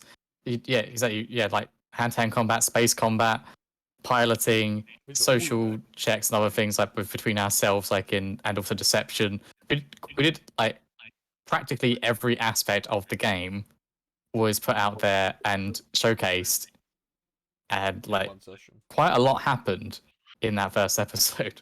We got Oh, quite yeah. a lot. We got quite a lot done, so it rolled along like then we just- surprisingly smoothly for the first time three of us have ever played this game. You know, I never basically. thought of it like that, and I like that. It can be Yeah, it can be that's pretty really, especially because the type of dice, it's not your normal sort of dice.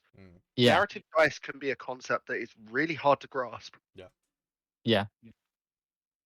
But Especially there are a lot of things that you can do with them, but you again, like first episode, you kept it simple and you sort of like added in complexity as we went through. I was like, you can do this. it Bear it helps in mind. that it was my like this system was my introduction into RPGs. That's what helps. Yeah. Yeah, Things also. but that like, also drives quite nicely with like my DM philosophy. I tried to keep things simple, so you knew Yeah. it was a complex system, so you didn't want to say like we'll use the aspects, but use them as a simple way as possible to start off with and ramp And up from turns there. out that we're doing crits wrong. Yes, But funny. And minions. the thing And is, minions. and minions. like, 'cause especially our character sheets as well, like the PDF documents that we have for our character sheets are very intuitive. Like it We should literally. post them after. Yeah, no, Recently to PDF it. we'll put. Only, Wait, yeah, I only have what did that say? 2200 XP. What? Procrastinating again, rookie mistake. It was a gift from a friend for. Oh, that's Christmas. brilliant. But no, we will. We'll have. Yeah, we'll definitely post our final PDFs once we finish the campaign. Probably most We'll likely will post be. like the Make a stats PDF. for all the stats that I have for other characters and Oh stuff. god, there'll be hundreds. I mean, I've You got- will see what the 13th brother stats is afterwards. Oh. No, I meant like the hybrid. Oh, the hybrid ones. Yeah. Oh, I definitely want to see the 13th brother stuff. Yeah. Going back to Ben's comment about like the narrative dice and Charlie introducing it. We've got a question from Adam in questions and answers. Do we have any advice for someone who'd like to start doing something like Edge of the Empire? But isn't sure Ask how- me for the RPG books. Yeah. Yeah, that's a good start because if you want, if we specifically say Age of Empire, then I have the PDF books for all three. So Edge of the Empire, Age of Rebellion, which is more like you're playing a rebel, and Force and Destiny, which is Jedi more set Exiles. sort of like back. So less. It's even earlier than that somewhat. I have that as well as a lot of the supplement books, all on the Google Drive. I will make sure that we actually make a chat that will have access, that will have the links to any RPG thing that I have access to. We'll get a specified channel for it. It's a very fun Yeah, game. we'll make it a lock channel so you can't post in it, but except for like admins. Yeah. And I will put links to everything. The dice themselves are cheap, but again, We do have an There's you online can online just dice get roller. you can get online dice rollers. I don't like online dice rollers personally because Same. I'm a firm believer that you're still programming it. It's still a program. Yeah. Program cannot convey the chaos of true dice. No. That's very true. Because you also have to account for the It fact can that sometimes it can dice can emulate cock. it. It can emulate it quite well. Yeah. You can't cock but a that's dice a in the good start. program. That's a good starting point. Hmm. I'd say just don't read everything. Just read if you want to just go into Edge of the Empire. Have like a brief read of the book itself, Reference like sheets. how to create a character. You don't even have to read it all the way through. It's usually the first couple of pages of a book, like especially in some Yeah. of the like in the player's handbook. If you read character, if you literally just read character creation, briefly read skills, talents. You don't really have to read. Just look at whatever tree interests you.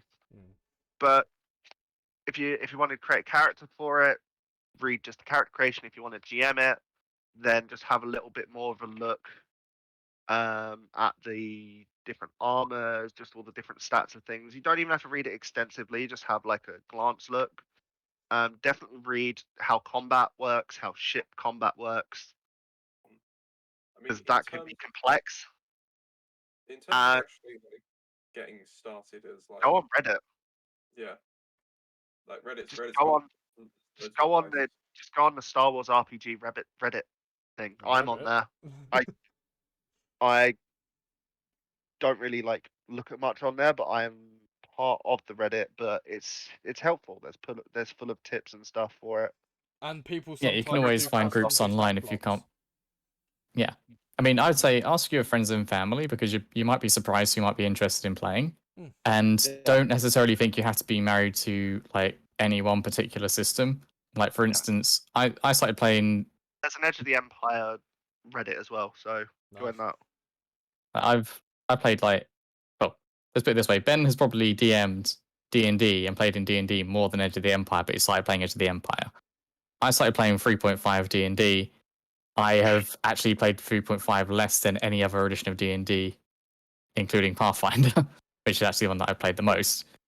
I And started in D&D 5e, and I playing Edge of the Empire. I played a bit of a brief bit of Starfinders, I think, and No, you just created a character for it. That's all. oh no, we didn't actually start. Yeah, and Yeah. I've taken part in Charlie's adapted system as well. yeah, Like, yeah, I've done Charlie's. played a couple of systems actually so far. I participated. I actually found actually. That Cyberpunk RPG was fun, even though it didn't stream well. yeah, that is a real There shame. were a lot of issues for that. Again, we can probably come back to that because Tiny Dungeon, like the one that I mentioned before, is quite similar it's very similar in its concept to the one that I was trying to make, which is kind of why I abandoned my one like as it is because like well, I might like that can say as it is. This one also works like in the same kind of way. So hopefully we can actually revisit like Neo Tokyo and I our can't even remember my character's name. our villains. I've probably still got them somewhere. Didn't someone Because, make it? again- Someone was a doctor or something? It was like Doctor something. Yes, Reese was a doctor. I think I know what his favorite scene was. Is when he was like an he blacked ex-combat out medic.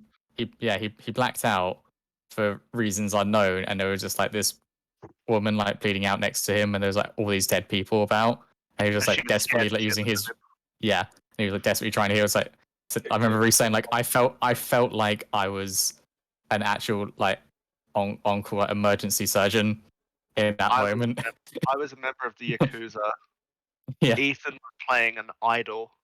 Yes, he's that playing could a like synth shift, basically. that could shape change. Yeah, she was Yeah. playing a synth idol. I literally played a Yakuza like Yakuza not heavy, too high. basically, like kind of Yeah. like sub boss Like, kind of level. Yeah. Like You basically I owned my own club. I owned like a few other stuff. I now own a casino. yeah, like I said, we'll probably come back to that with probably not those characters, but like probably later on in the timeline where those characters have now like obviously we know where your character has ended up, Ben, but the other guys obviously we'll figure out what happened to them in the intervening time. And they that'd be might even fun. be like bosses or NPCs that you might side with, Well, or who knows? We Because already have the Cyberpunk thoroughly overlay great. still, because I've still Yeah. got them set up. Kill Dogs, Big yeah. Trouble in Little Tokyo. That's what it was called. Yeah. Or Big Trouble in Neo Tokyo. Yeah. Oh. It was a real shame that didn't stream because that was a lot of fun. I really enjoyed running that. We'll have to bring it back definitely because I missed out on that because I can't remember what the fuck happened. Yeah. I missed out on that. Christmas. I think you might have been like unwell or like he had something that else you had to do. I think you and Eliza were busy. Yeah. Like it was Christmas. You guys didn't have a Oh. computer. Yeah, that was it. Yeah, you didn't have access at the time. No, I was at uni. I remember I was at uni. Oh, yeah, you I was at was uni. watching it here. Huh. Oh yeah, you were busy. Yeah, were no, just busy. I think I had a load of assignments that I just needed to get done. Oh yeah. But no, that's because I kind of tuned in for the stream, obviously when it was up. Yeah. Because it was very very bad. Mm. But no, Yeah, that's I would- something I'd love to kind of play. Yeah. I'd also like just to go back to the point again. You don't have to whatever system you start off with, just run with it. Like even if you get the rules wrong, it doesn't matter. That's why I'd probably suggest don't worry about like probably don't go for like a super complicated system if you can avoid it, unless you really like complicated systems. Yeah. Because you're giving yourself more work potentially, and it's like you want to make sure it's worth it. Yeah, they're more of a guideline than a set. Yeah. Exactly. No, because I was Even the gonna, most complex RPG, you don't have to follow the rules exactly. because I was gonna say, The rules are there if you'd rather have the rules. oh yeah, I was gonna, It's a suggestion to help guide the flow of things. Yeah. like I was Yeah, gonna the most say, important thing is You'll Have figure fun. out the which intent of the rules. Yeah, works for and the you. fun. If you're not having fun, change the rules. it was like, Yeah. because And if you're really not having fun, change the system. it's Yeah. like with terms of- Edge of the Empire. Sorry, it's gone. I was just gonna say, in terms of coming up with a first encounter, honestly, like Ben's first episode for Devil's Gambit is a great example. Just keep it simple. It doesn't have to be something overly complicated. Hmm. If you can, Yes. If you can explain the premise in a single sentence, it's a good premise. Basically, I mean, escape a Star Destroyer. That is literally the premise of episode 1 of Devil's Gambit. exactly. Like, or Episode 2 is recover. Cover from episode 1. It's, But Yeah. like, if you can inject like a couple of combats, if you're especially to keep it interesting as well, if you like can inject a little bit of combat or like some sort of challenge that they have to do, that players have to deal with, that encourages them to get involved and like start thinking about the skills that they have and like the abilities that they can use, or even if it's a system that they're using for the first time, just how to go about using that system. There's even this. So Um, most systems will have like a pre-written Dungeon Master adventures Scribe. included. Yeah, or modules. Yeah. Like the Edge of the Empire role-playing book has Trouble Brewing. There's also something about the Dead Suns. That's a good one to run. Like I ran that at uni. things Yeah. also like with those kind of Just use RPGs, modules. Use modules to start with. like for like going back very quickly to like changing up some of the rules and that, like especially for like our campaign, there's a few kind of rules for Edge of the Empire that we have changed to kind of help us along the way, like because there's I think one of Because the we just rules prefer was- them that way. Like, yeah, like in traditional Edge of the Empire, if you upgrade your brawn and willpower, you don't get more wounds and strain. But we thought, fuck that. It's, we're gonna be really underpowered if we fucking don't do that kind of shit. especially since there's only 3 of us when there were meant to be maybe 5, There was but meant and then to be- obviously If there schedule was, conflicts. if there was 5, I'd probably We said no. Yeah. leave it. Yeah. Because we were I mean, supposed the to have normal way- It's the Eliza thing, and you- Ethan for this because we had their You have characters to- in there. But then it only actually increases it by usually about 1 or 2 because you do have Yeah, talent. it's only one. You It's only one. you have The talents to do most of it. that do Yeah. most of it. Yeah, this- it's 1 point per level of the thing, and like Bits has this for comparison's sake. Bits started on like 3 or 4 brawn, which would have given him an extra 3 hit points at first level. He's since gained 3 more brawn, which means he's only got 3 more hit points. However, he started off with about 12, and then now has, or like 10 or whatever, now has 36. Yeah. Virtually all of his extra hit points have come from talents and not from brawn. So it's not really a game-breaking Mechanic. change. Because of things like that is the reason why you've faced so many custom enemies that have had so many that can take hits. Yep. Because we can take Because you hits. have That's because oh, if you're that's, taking them, I'm making these guys take them too. that's another point I want to mention about most systems. Don't, especially when you're running it for the first time, don't level up too quickly. Yeah. Like, you're better off being stingy with XP and instead giving them like single use stuff. Reason being, power creep.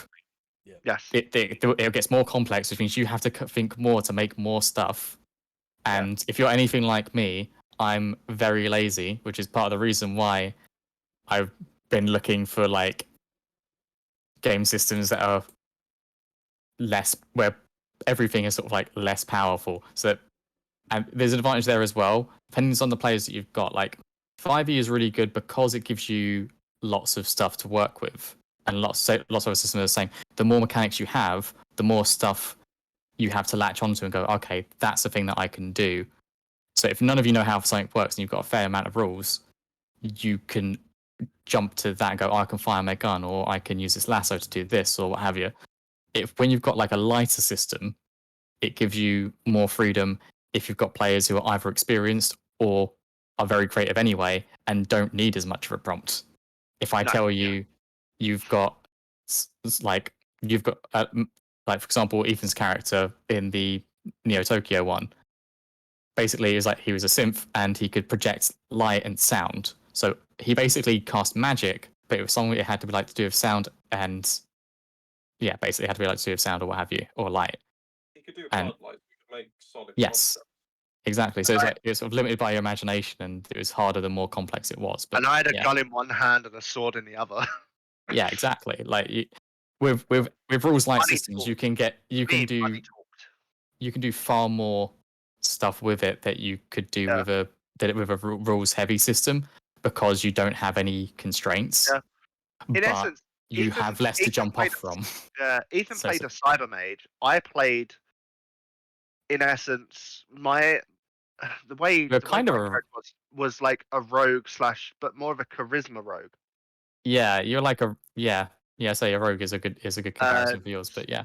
Reese played like I really want to call it a paladin cleric-y style. An artificer, I'd say actually, because kind of artificers do. Yeah, an artificer specializing in like healing, wasn't it? Really. Yeah. The Doc Zombie was really just sort of the interesting thing that I enjoyed about that system was the background and the history of your character. Like this is like going a little bit away from like setting up your own like advice on how to start your own game. This is a really fun thing you can do is the background of your character, having that tie in with some of the skills that you have, or like making their actually just showing their history rather than it being like an exposition dump or telling. Like Yeah, it comes out as part of narrative of play, which is yeah. Certain systems do it more than others. Like even 5e does it to an extent with like the bonds, flaws, and that. I could have given a rundown of Doc Zombie's past and the fact that he was a combat medic, and like this and that, all of this.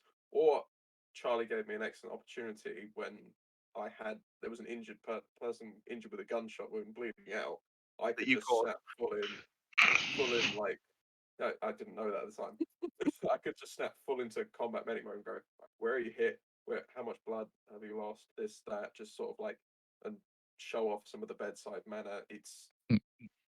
You didn't look at your character sheet and go, oh, I've got this skill to do it, because there was very little on your character sheet to run from. It was like 5 lines. That was our entire character sheet, but it's amazing what you can get. I was usually like, I invoke my Yakuza traits. Yeah, exactly. Yeah, it's like I'm gonna do it. I'm gonna do it in this way, and then effectively I go cool advantage or whatever, you know. Yeah. It's a good. It'd be fun to revisit. That, but as Tiny Dungeons. But yeah, no, like with getting into any TTRPGs, it's just read up on stuff. If you want to GM it, look for sort of pre-written modules to just get like an idea of sort of how things work, because that can be easier than trying to thing it. Yeah, keep it simple. If you want to get into D&D, I have a pre-written module that I created to teach people how to play D&D.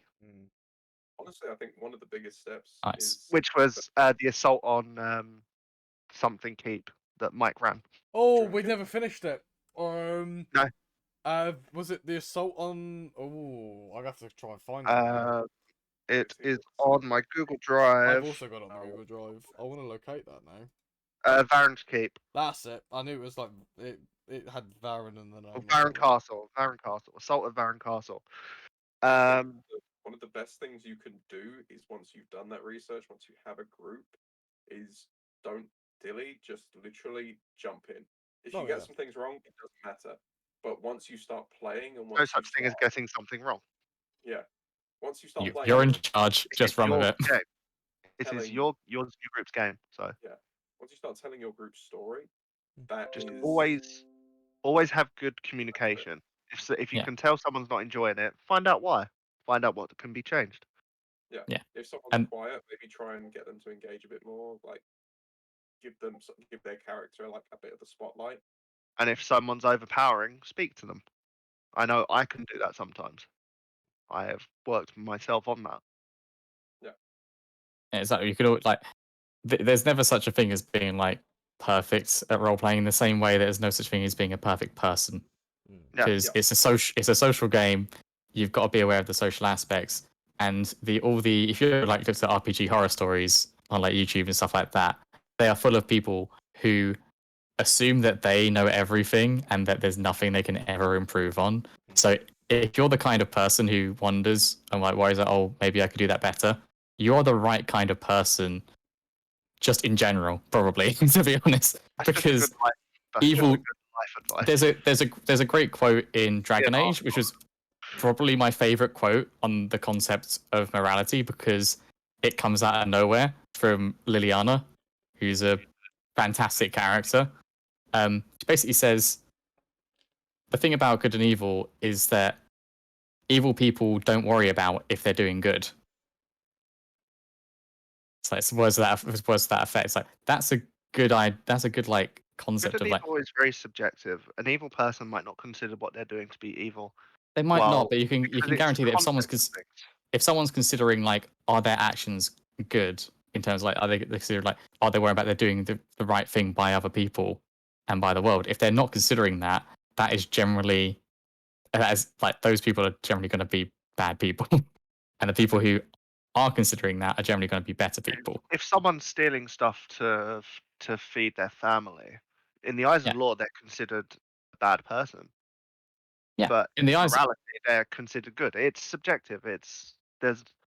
well, to be fair, really it think there depends on where it does depend on where Let's you say. go, but if you think about it that way, like in reality, if you were like say a shopkeeper yourself and you caught someone stealing from your store, but you realized they were starving, Yeah, would you let them go? Probably. probably. Even if they got caught by the police and they like brought them and like it's down to you, the person who's been the victim of it, to It's press like that charges. Family If you're Guy doing well episode. and you've been wronged by someone who was just desperate, you It's might like that just let it Family go. Guy episode where Joe is chasing after that's sort of like it's a flashback bit where he's chasing after this guy that's stolen something, and it was literally just stolen some bread to feed his family. Or it's like Mm. Jean Valjean. Yeah. It's like morality is a hard thing to codify into law, which is why their laws are constantly being updated and changed and aren't the same everywhere. That's But when why it I comes to don't basic like the interpersonal alignment stuff, chart. yeah, we're not talking about yeah, exactly, yeah, it's an oversimplification. It's also people take that as prescriptive rather than, you know what I mean, like is that you have to be like that, you have to play as lawful good because you chose to be a lawful good character. It's like no, my character started as lawful good, they might change. That's the starting point. People also really seem to think that lawful good means you follow the letter of the law. Doesn't It's like it? Just no, means lawful neutral is you follow the letter of the law. yeah, it means Lawful you follow good. a personal code, or like you have a set of guidelines. Like Yeah. personal Yeah. guidelines for your In fact, even lawful neutral is you follow a personal set of guidelines, Like even, isn't it? It chaotic doesn't have to be following and the law. chaotic good. Yeah. Yeah. It's the fact that you don't. The chaotic good is you are good. Like you try to do the best you can for the people around you and people in general, unless those people are trying to like kill you or something. It's like ridiculous. Well, let's be honest. And the true chaotic is you don't art have an of inside neutral. plan on it. Like the Doctor, for instance, started off as lawful, as sort of like what's it called, chaotic neutral.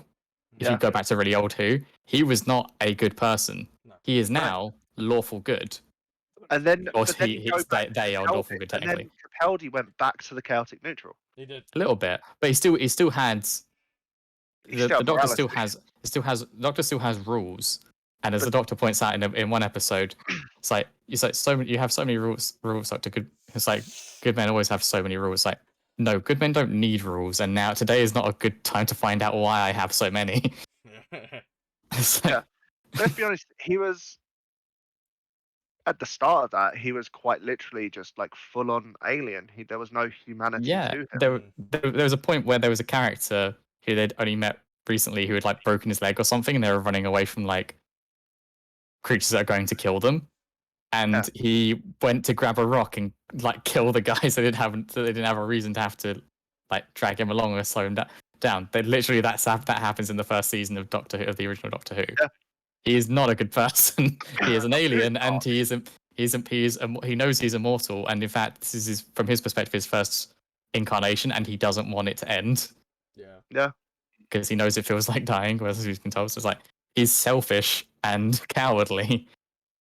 When it's to start off The way with. they put it is that even though they Characters regenerate, change. they still experience. I know we're gone on to Doctor Who now, but he Yeah. still It's experiences the death. pain of dying.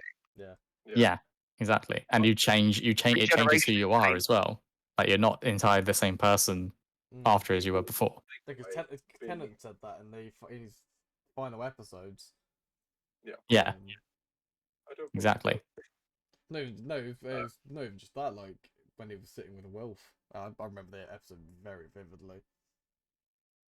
I remember a lot. But, of it going very back to- vividly. Going back being to roll the that- die and stuff. Drifting back to our center of the galaxy.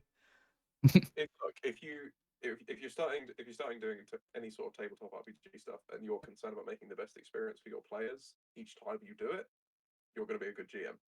The same as if you're concerned about how your actions as a player affect everyone around you and your GM, you're going to be a good player. So don't worry about it. And I'd also suggest if you're writing your own adventure, don't write detail. Yeah. No, Because leave yourself room to This wriggle room.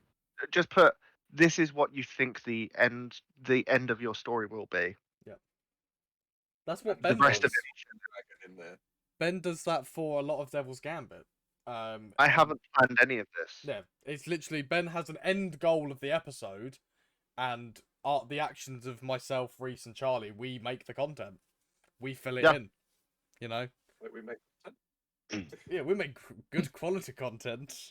High feel like quality we do. premium content. Just ask 103 followers. 50% dog food on the side. and only 20 of those are not us.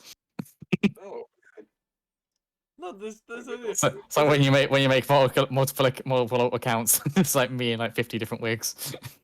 I totally like some of those followers are totally not me. I totally do not control the Devil's Gambit account or the Commander Clive. But hello, I'm Johnny. I have to roll the die. Just put a bowl Hi, on your yes, I'm Superman. If you'd like to follow Put a all the bowl on your time. no, just do what they do on TikTok and get a tea towel. No wait, I got it. Oh god, there you go, Charlie. This is Albert Wesker. You should follow her all the time. Let me put on my slightly bigger Wait, glasses. I don't Charlie, have you're a back. slightly bigger pair of How glasses, quickly but was in Um, was on your camera? What's the time, Sorry? guys? I think it's time to roll the die. Oh. us literally when No, before we start streaming. we gotta do that like the Yu-Gi-Oh meme. You know, the door Oh on the clock. no! Just put it roll the die. No, just do the countdown clock and it every second it Wait, can can it be like Um, because there's 12 and we've got 3 letters, so we could have like roll the die, roll the die, roll the die, roll the die. What do you think is your character's most defining moment Oh, in Devil's Gambit? oh Christ! I mean, would we say anything that John Luke does is defining? But what defines him? What do you feel to the audience probably defines him as a character? What's the most sort of like character defining thing that he has done? Not shooting a 5-year-old. Yeah, we'll that. forget that exists. Barring that. I mean, to show John Luke as the kind of person, because John Luke doesn't give a fuck. You know, he's one of those people that he will do something for the benefit of himself and doesn't care of the repercussions. The kind of moment that kind of strikes for me, there's a few moments that strike out as moments where John Luke is very uncautious of what's going on. I mean, one of them was the dance off last episode, which I wouldn't say is not a defining moment, but it's an example of the kind of brash thinking that John Luke has. He's very think off the cusp person. There's a few piloting times that it's happened. Pissing off the ramp. Yeah, I mean, yeah. There's. I would but- also include him throwing away all that alcohol. Yeah, I mean that was a big moment for John Luke. That was a massive change, which part of that came from Irene. wasn't expecting that. No, well, I don't As a think GM, I wasn't expecting that. I was like, wait, what? the thing is, it was because it was more of a like that was a massive kind of character development for John Luke. I know it was obviously towards the end of the campaign, but it was like because in the roleplay sense, it was after he had that massive kind of thrashing from Irene, being like, "You need to figure out what the fuck you want to do with yourself in the galaxy." It was, yeah, pretty much. It was a kind of massive slap round the face, like "wake up, man" kind of moment, and it was, especially for me as a player, it's quite different from going from a chaotic character to going semi kind of neutral in a small lawful. sense. Well, lawful. You know what I mean? Like Yeah. the whole demographic of John Luke throughout the entirety of the campaign has changed. It's chaotic neutral. He's sort of drifting very, towards true neutral, he is. weirdly. Yeah, which Which is like chaos, which is the worst. I don't like true neutral. John Luke always finds a way to stay chaotic. True neutral, like you can really never tell what someone's gonna do. Which has just been John Luke throughout the entirety of the campaign. What about you, recent Charlie? Any character defining bits for either Irene or Bits? I definitely think that it makes sense like for the apex of Bits' arc when we're in the Vox binary base and the friggin' what was it, the 8080 blasted open one of the doors. Yeah. And they all came pouring in, and Bits just went like kill mode. Yeah, Bits was like literally like, this is I will die here if I have to. I will die to save these droids and get my friends out. I'm really surprised. Like, even though I didn't just aim at you. I aimed at the other droids. I made it very fair on where I dished out the damage to. Bits never took cover because that would have used up a maneuver that he could have used for killing. That's the reason he didn't take cover. Whenever I rolled against you guys, like, Bits didn't take any damage. No, he was basically completely. I failed unharmed. every roll against Bits. Yeah, he stood out in the open and basically was like Ali G in like that in dream sequence. And just all these bullets just fly around him. The thing is, also, there was a case of that, especially that episode. There was a lot of droids to manage. It was like, but what's crazy about that was, I know Ben would not fudge those rolls because he has not fudged those rolls before, and we nearly died and like got seriously injured and stuff like that. And that would still be dramatic if Bits like got blasted to pieces, dying for what he believed in. If there was any point where you probably would have killed Bits and not felt guilty about it, that would have been the episode. Yeah. So the fact that I was expecting one of you to die. The fact that his plot armor manifested in the real world. It was just like unbelievably thematic in the most heroic way possible, and I fucking loved it. How good I am at rolling dice. Yeah, normally we get like hit hard. This. It's not normally it's not normally such like a. There have been many times during the campaign where we have like very, very narrowly escaped death. Usually in a lift. That's usually in a lift. That's why we don't tend to take the elevator anymore. It's usually the stairs. All of our one point we nearly died. Ira nearly died slipping down the stairs, didn't she? Yeah, because we refused to take the elevator. Yeah. Okay, I succeeded on the check, but yeah, you're literally hanging off the edge, like tell no one about this. All the way down the stairs. Michael did red, and John Luke did red face one episode. Oh god. Yes. Let's not call that a character-defining moment, please. Let's not. No. That's the list of terrible things that John Luke should never have done in the first place. Irene lost her grappling hook. Yeah. If we list and almost got dragged down a lift shaft. If we list up the amount of shit that John Luke's done badly, oh my god. Nothing piloting, but everything like normal skills. There's a lot of things bad that he's done, including piloting. I mean, he did pilot the ship into a battalion of fucking TIE fighters. We need an after-credit scene where John like falls through a warp hole into a different dimension, lands in oblivion, and then there's just like a guy's like, "Stop right there, criminal scum! You violated the law." It's like the end of like Jackass. a huge list. It's like the Jackass where they have the end of the But the random shit that they recorded, but it's just gonna be John Luke fucking getting arrested and going through all these counts of murder. Like public urination, breaking and entering, What about Irene? smuggling, Irene's character-defining moments. harboring a fugitive. There's a couple I can think of for Irene. The first one that springs to mind. All the is dream sequences. The dream sequences are. I wouldn't say those are defining moments for her, but they were definitely Development. definitely big moments. Like sort of her developing this connection to the Force. That was huge in the sense of first being able to like move stuff around and actually like tap into this. That was because she suddenly found herself as part of a much like bigger puzzle in the galaxy, and something that she thought was Slowly realized why her sister was killed. even then she didn't quite realize, but it sort of like slowly began to set in over the course of the campaign that she was part of something much bigger than she really understood. In a weird way, like the Force, she sort of Yeah. I don't think she realized truly the true extent of why her sister was killed until Mission Improbable 2 Electric Boogaloo. Yeah. I mean, When you guys found out. she had a vague understanding that her sister had a connection to the Force, but even then, she didn't understand why her sister was targeted because it's never. Like Irene There was actively Forces. started using the Force once she learned how to control it a bit. Yeah. But her sister, even if she knew she had a connection, wasn't interested in using it at all.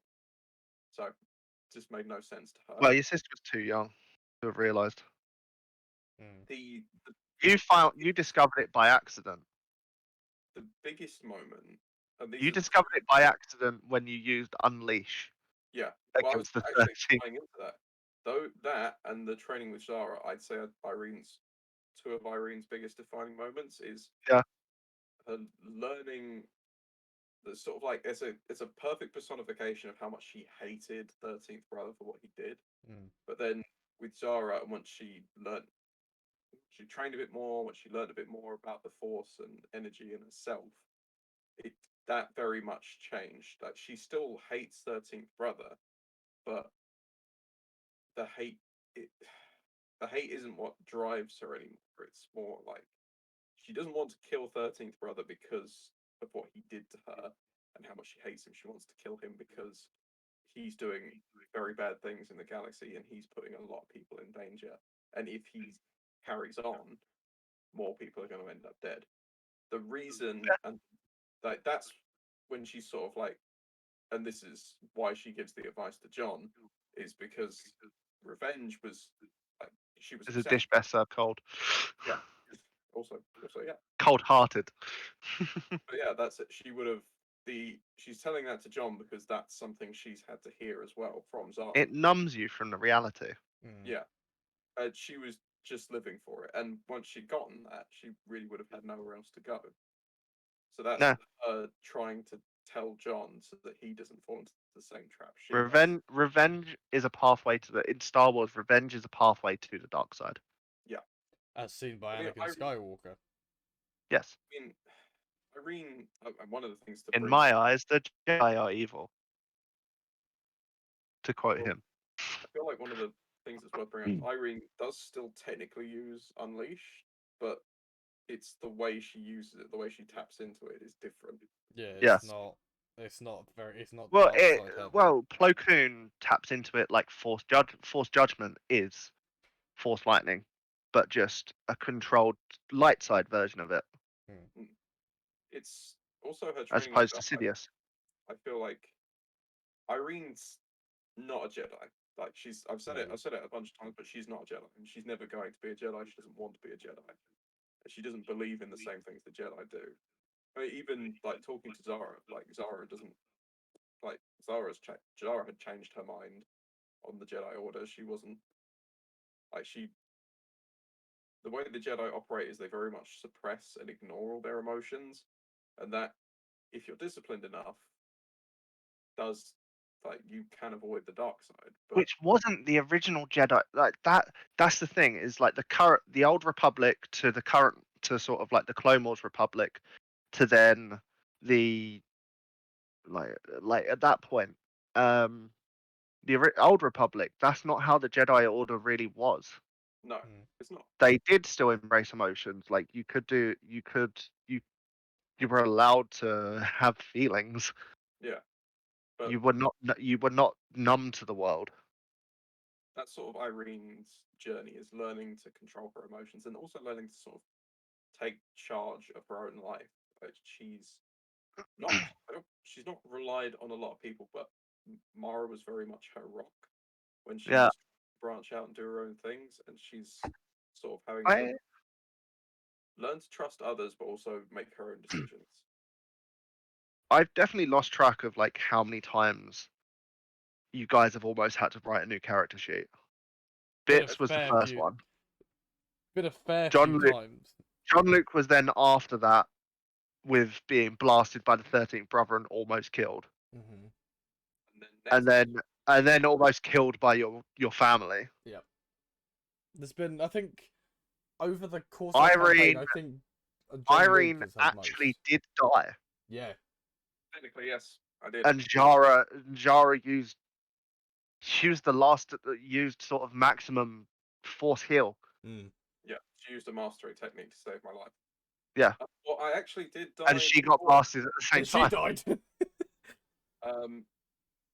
because it was in the brawl, it was in the fighting pit in the tavern when I pissed off my Kira. That's another thing as well. I wouldn't have classed that as a near death. That was just because even though technically that would have been, Mechanically, we weren't doing it. mechanically that fight wasn't to the death. It wasn't, no. But So It was- mechanically, yes, you were it was you were bleeding out still though. It was more was a used as a technical catalyst for technique. something. Yeah, but yeah, like that meant you were just knocked out instantly. That's what it was. Catalyst for character development. Yeah.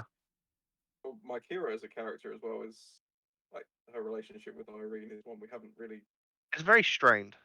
It's very strange, but I'm hoping it's sort of like with doing all this in at least in the last few days, it's something that she can recoup. Yeah. Yeah. Because she does want to make up for some of this. That leads me on to a question that I've just remembered that I was going to ask you all. Like, if your characters do survive, and we'll probably discuss it because like fighting the 13th brother isn't going to be the entire episode. No, there's going to be some other stuff. Like that'll probably be the first part. But where do you see your characters? What do you see them doing afterwards? If they survive, I think John Luke. I don't want to. I'm not going to say because I'm not going to hold back. I kind of don't want to say though. It's like because I can understand where Charlie's coming from with not wanting to say. Because Like where in the basic terms, what do you see them doing? Do you see them continuing with? Do you see John Luke going back to smuggling, or no, do you see him taking a different route? I think he will take he like especially moving forward from the last few episodes. He you know, smuggling's not all what it's made up to be. Would he join the rebellion? We don't know. We don't know. If you want to leave it till sort of actual. We'll leave it Next on a little bit of a cliffhanger there, because I mean, I'll give again, a vague we don't know if we're going to survive. Yeah, if you know vagueness. I mean, in a vague sense, Irene's going to carry on. She's definitely going to carry on exploring her powers and learning a bit more about them. Continuing to bounty hunt. Yeah. I mean, probably a hell, bit of that. John Luke might It'd be do bounty helpful. hunt. I mean, I've Make a little bounty hunter squad. I've got a plan for what she will do after this, which again, Yeah. I won't say unless that comes about. But she does know what she wants to do afterwards.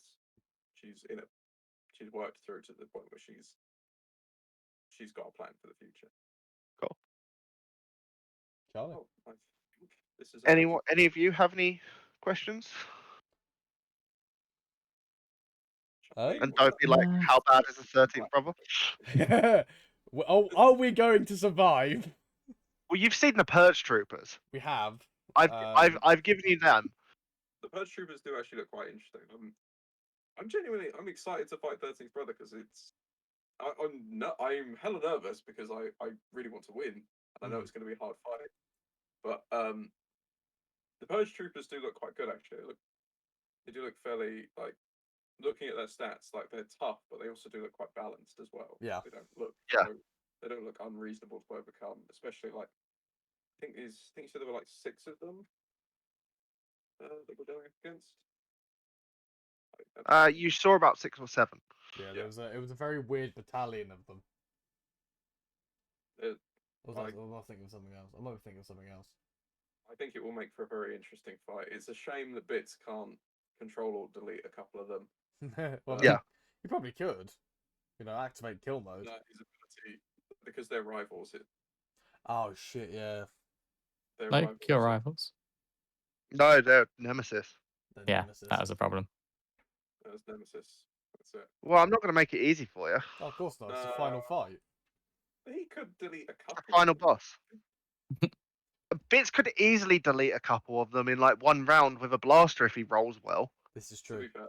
All of you technically could delete one. You could literally probably, if you rolled well enough, Bits especially because he has like the stats for it. You could probably kill something outright. The same way player characters work in that you have to get the high enough crit to kill them past their wound threshold. Is that not how they work? Or That is how it works, isn't it? What's that? don't you have Nemesis? Sorry, don't you have to get them? Don't you have to crit them high enough to kill them? It's not just health alone. Rival Nemesises in essentialness act like PCs. Yeah. So They they are don't like automatically die if PCs. they're over their hit points. They're just No, they do. oh, they do. They do. But they're like PCs in terms but of crits work against them, like normal crits. and they can actually spend and like take strain as well. They have strain, yes. Very new. Yes. Find it for it. Yes. Yes. So, Nemesis is the opposite of a player character. They are identical to them in virtually every respect, and may in fact be more powerful. This is necessary to ensure that they are able to pose a threat to an entire party. Nemesis frequently possess a number of talents, high characteristics, and skills, and their equipment can often rival that or even the most well-supplied parties. Nemesis suffer strain and wounds normally and do not have special rules governing their operations. So, in all intents and purposes, they are a GM-controlled player character.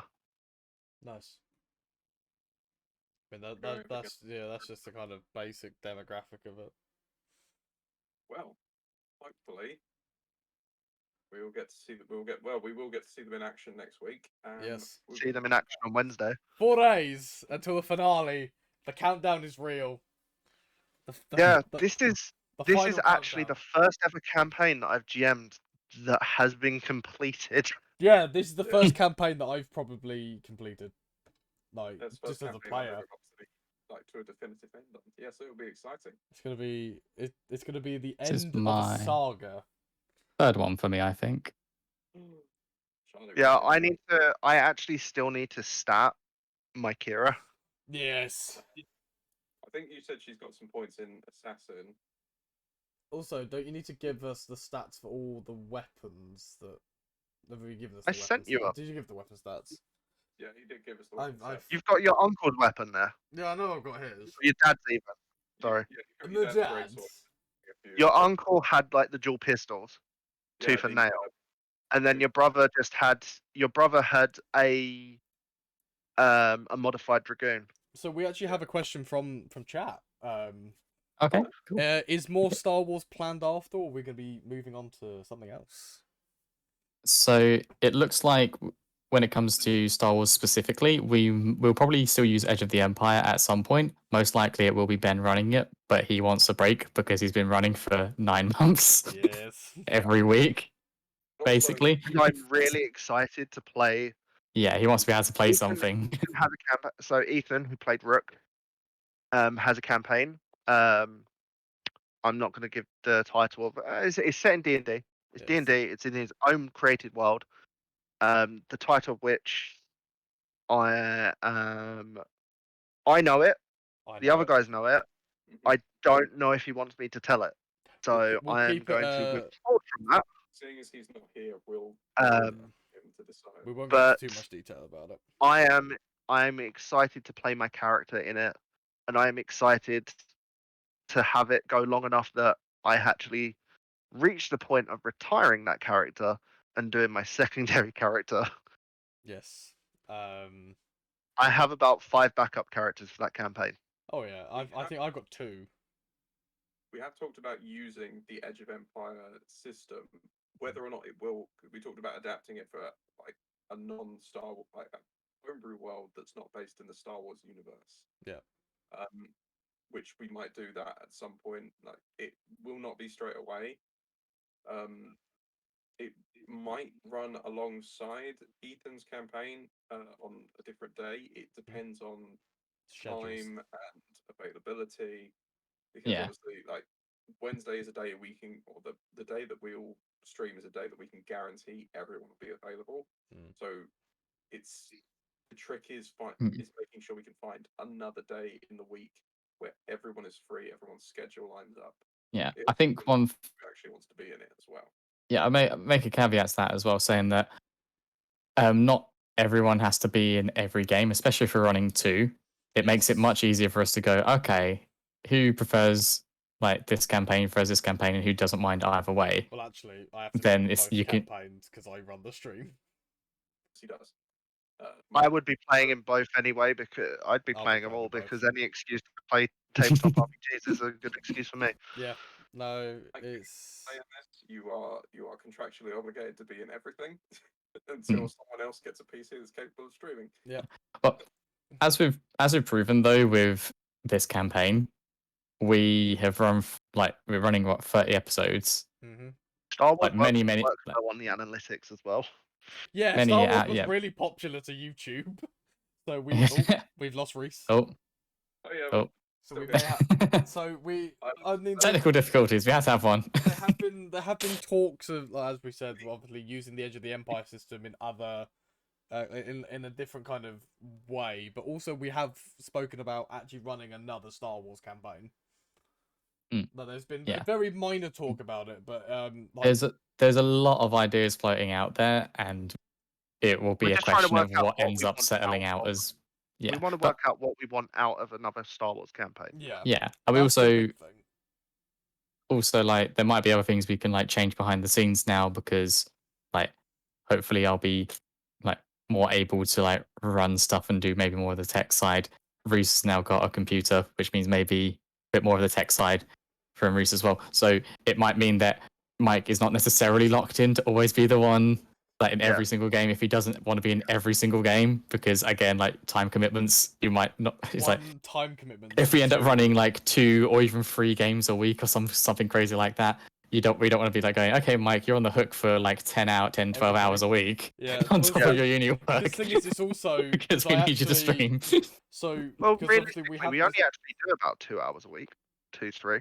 Yeah, but then 3 is also, probably like the there's typical combined with average. The fact Yeah. that obviously we do the roll the die. We have the Yeah. You stream yourself. the Icewind Dale that we do very sporadically. Yeah.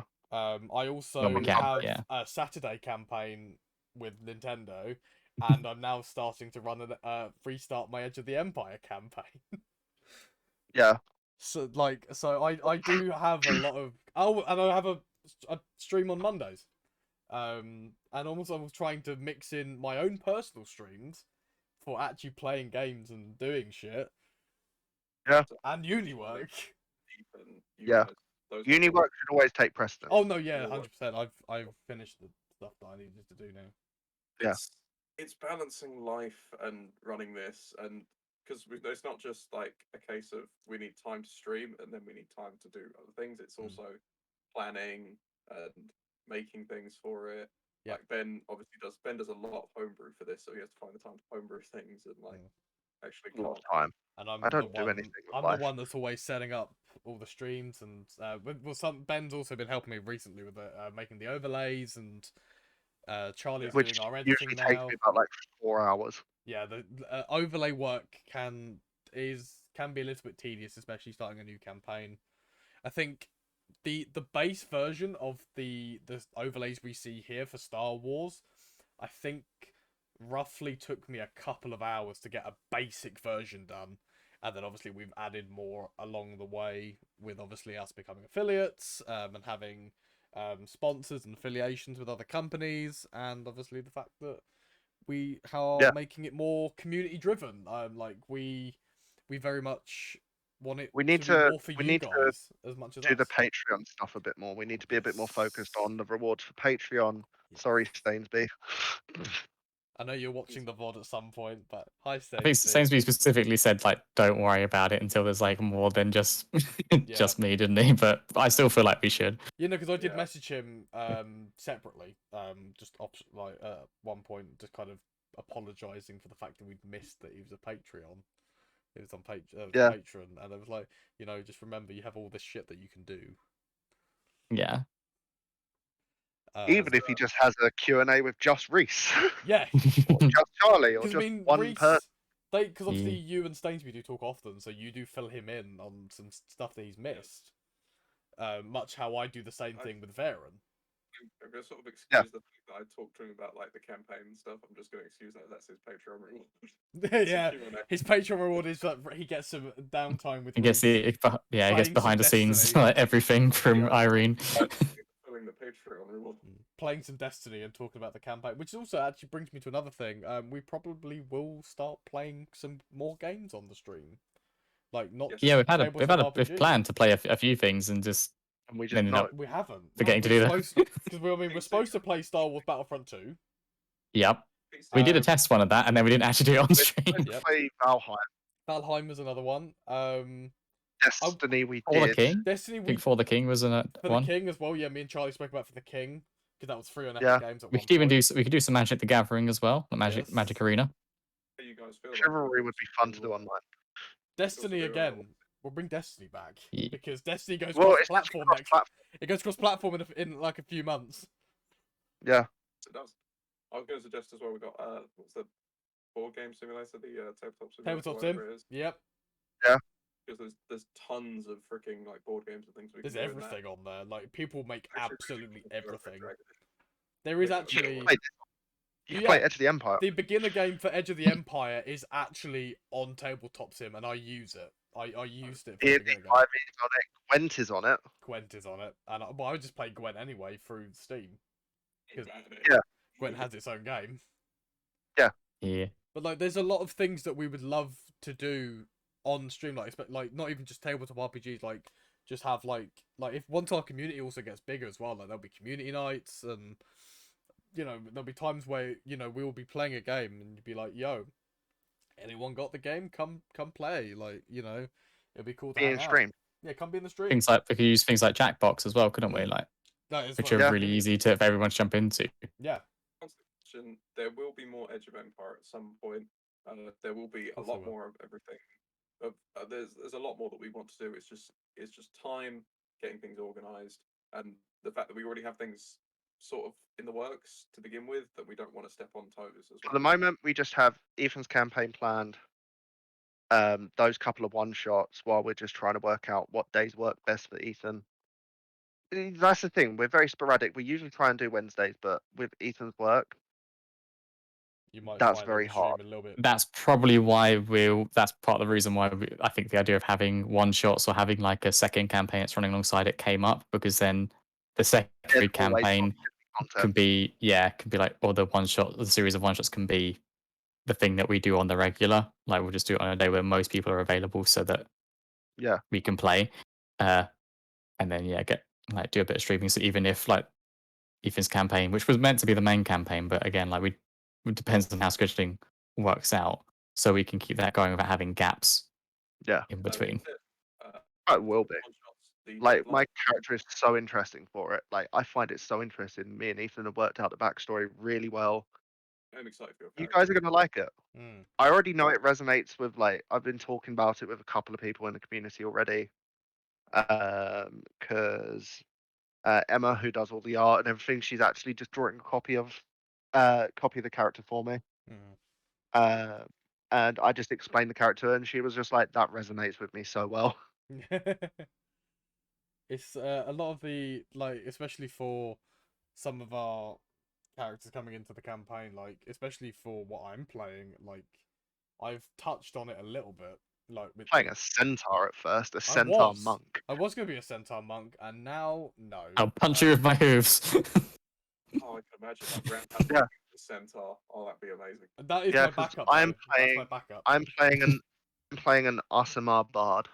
Nice. Does anyone else want to reveal? I mean, I'm playing a blood hunter. Yes. What race are you?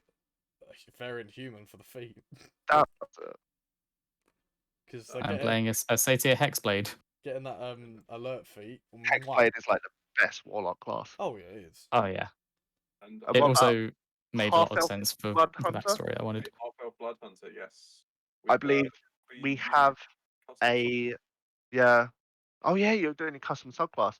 We have Oh, you are. an unearthed arcana race being played as well. We do. which will be very Oh, We have we've got some. an Alfolk, an Alfolk ranger. Incidentally, Ethan did mention about potentially us growing our own, like sort of like he's made like sort of like a section of the world inside the belief system, etc., and all that for that section of the world. But he has said like this isn't the entire world. Yeah. And like the idea of maybe mashing together people's like sections of the world. Like I can easily fit in my continent that I'm trying to make Yeah, into it as well. I had a world that I ran for the Pathfinder campaign and also for the 5e campaign that Ben played in, like off the That was stream. so fun. That was which was like a England, continuation of it later in time. Ireland. What was the Yeah. other place? We had Ireland, and we had the land of Ire, which are not the same place. It Just was like being that's- Ireland and Northern Ireland. we had England or something like that. My favorite one was when you landed. This is a complete tangent. My favorite session of that was you landed on Ireland, Ireland. and there was And for no freaking reason, there was a guy called Django Grimfan. yes, If you yes, get him already. I remember him. and his job was he danced on people's graves, Oh god. and he asked the party to kill a guy who lived nearby and his elderly mother, so that because there weren't enough people dying recently, like there seemed to be like no people weren't dying recently, and it was a problem, so he didn't have any grave scouts on. Enough to just be like, okay. So yeah. So basically, the party was like mostly basically like chaotic evil type people, really. That's when I was So playing the Pirate Princess, wasn't it? yes, Yeah. so we had a pirate princess, we had a kappa who was who'd been transfigured by all She's the other pirates because she was just like really up herself. Yeah, and her mum was basically like the pirate queen, Queen. which is slightly estranged from, but yeah. Yeah. And then you had the kappa who was transfigured from a traveling salesman and basically wanted to become a drug lord. You had a human fighter who was With kind of the, an engineer and had no idea with why the, they were there with these people, except by circumstance. What was the thing you called? and a dwarven False ranger. Hydra. Yeah, he used False Hydra dust. Got someone really high, and I managed to get us a boat for free. Yep. Nice. So So this is the false Hydra comes in here basically. So there's not enough people dying, so he sends them off to kill these people. They do successfully kill the people in the house, and the kappa tries to set fire to the house. He then tries to pretend like he's going to put the fire out by casting a frost spell, and then crits, and accidentally does stop the fire from spreading. They eventually I end remember up. Reese's look on his face. It's like not this Reese, the other Reese. Yeah. It was just like he thought it was like beautifully cathartic though. It was like, okay, I'm gonna roll with this. That was funny. But yeah, you eventually discover that there were like you met. I think it was like King. no, And then he disappeared. it was Ray the Argent. Yeah. And then they went away, went back to like their ship, came back the next day, and there was a different person on the phone on the phone. It was like Bob the Golden. They're like, Who what are happened you? to Ray? Like, And they're like, who? Ray was never what? There was no Ray. and they eventually as discover soon that as there's a Charlie false said Hydra. as soon as Charlie said that, I'm thinking in my head, "Oh fuck, it's a false Hydra." Like, They did as a eventually as a figure player. out. Did eventually figure out like there was a false Hydra like in character, and then like yeah, Because I had had to clear. But that was the reason why Grim I had just read a story before about someone using a false Hydra in a campaign. that was why Django didn't have any graves to dance on, because all the people who were dying were being eaten and deleted from people's memory.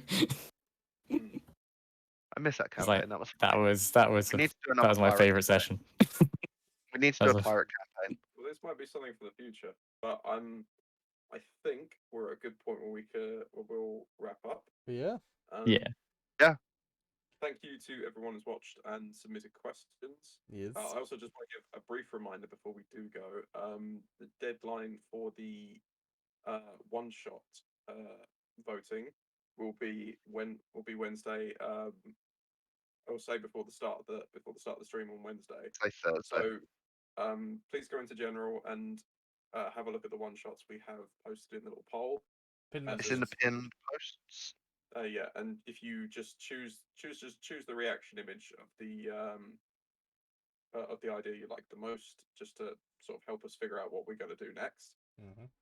Or if you don't have any preference, just leave it blank and see what happens. Because at the moment, I think, is it Tiny Dungeon that's winning? Is it? Dungeon on the I couldn't mech think of one that's winning. Sci-fi mech. Oh, it's the Mech is winning, then it is Tiny Dungeon, then it is traditional one shot. Hell, we could run all of them at some point, you know. Probably will, to be honest. This is a matter of, I guess, priority. This is Tiny probably, Dungeon, I'd like to explore a cyberpunk thing with. Yeah. but we're all really excited. We hope you join us for the finale on Wednesday, Yes. because Yes. it's going to be badass no matter Epic. what happens. And yeah, Well, just- you're rolling for initiative immediately. That is Oh, very yeah. true. Also, just very quickly before we go, I know I say this quite often on the streams, but again, thank you to everyone for Yeah, thanks. sticking with us. Go sub to YouTube, go join the Yeah, Discord, just the usual stuff that we have at the beginning of a stream, or in the beer follow back. the Facebook, We'll follow just the plug it in the Twitters. back. But no, like again, like we would not be here doing this kind of stuff without everyone who's followed. COVID. Or COVID, yeah, we have to thank COVID in a small sense. But everyone who's Thank you, followed, every subscription, people just coming into chat, like you guys are honestly amazing people. And we would not be sitting here playing RPG games on Twitch without you. So big love to everyone. We love you all. But definitely, yes, please go check out our socials as well. Facebook, Instagram, we've got Twitter. Come join the Discord as well. Because that's where we like to, you know, get to Usually know where we people. are. We're usually here in Discord a lot. You get to talk to us behind the stream. On a very rare occasion, we have intelligent conversation. Yes. Usually initiated by Stainsby. Yes. Usually. This is also true.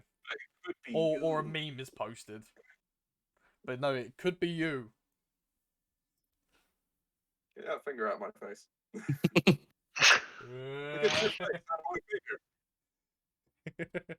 But yes, no, we will wrap up and thank everyone who has joined us today for the very first ever and probably only one Devil's Gambit hot takes. Yeah. It will be the I only just one. wanted to do it. I just wanted to do it because it's coming to the end of a campaign. We're yep, and That's we hope interesting. to see you. We hope to see you all next Wednesday. For what's going to be an This Wednesday. We're still in this week. It's still Yeah, next but it's still week. this coming Wednesday. Okay, Well, in we 4 still days, give ladies them and gentlemen. Time is an illusion, lunchtime doubly so. Join us in 4 days for the epic finale of Devil's Gambit.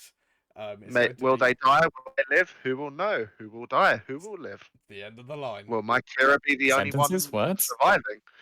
This could also be true. It's the end of the line for someone. Find out next Wednesday. See you guys. Bye, everyone.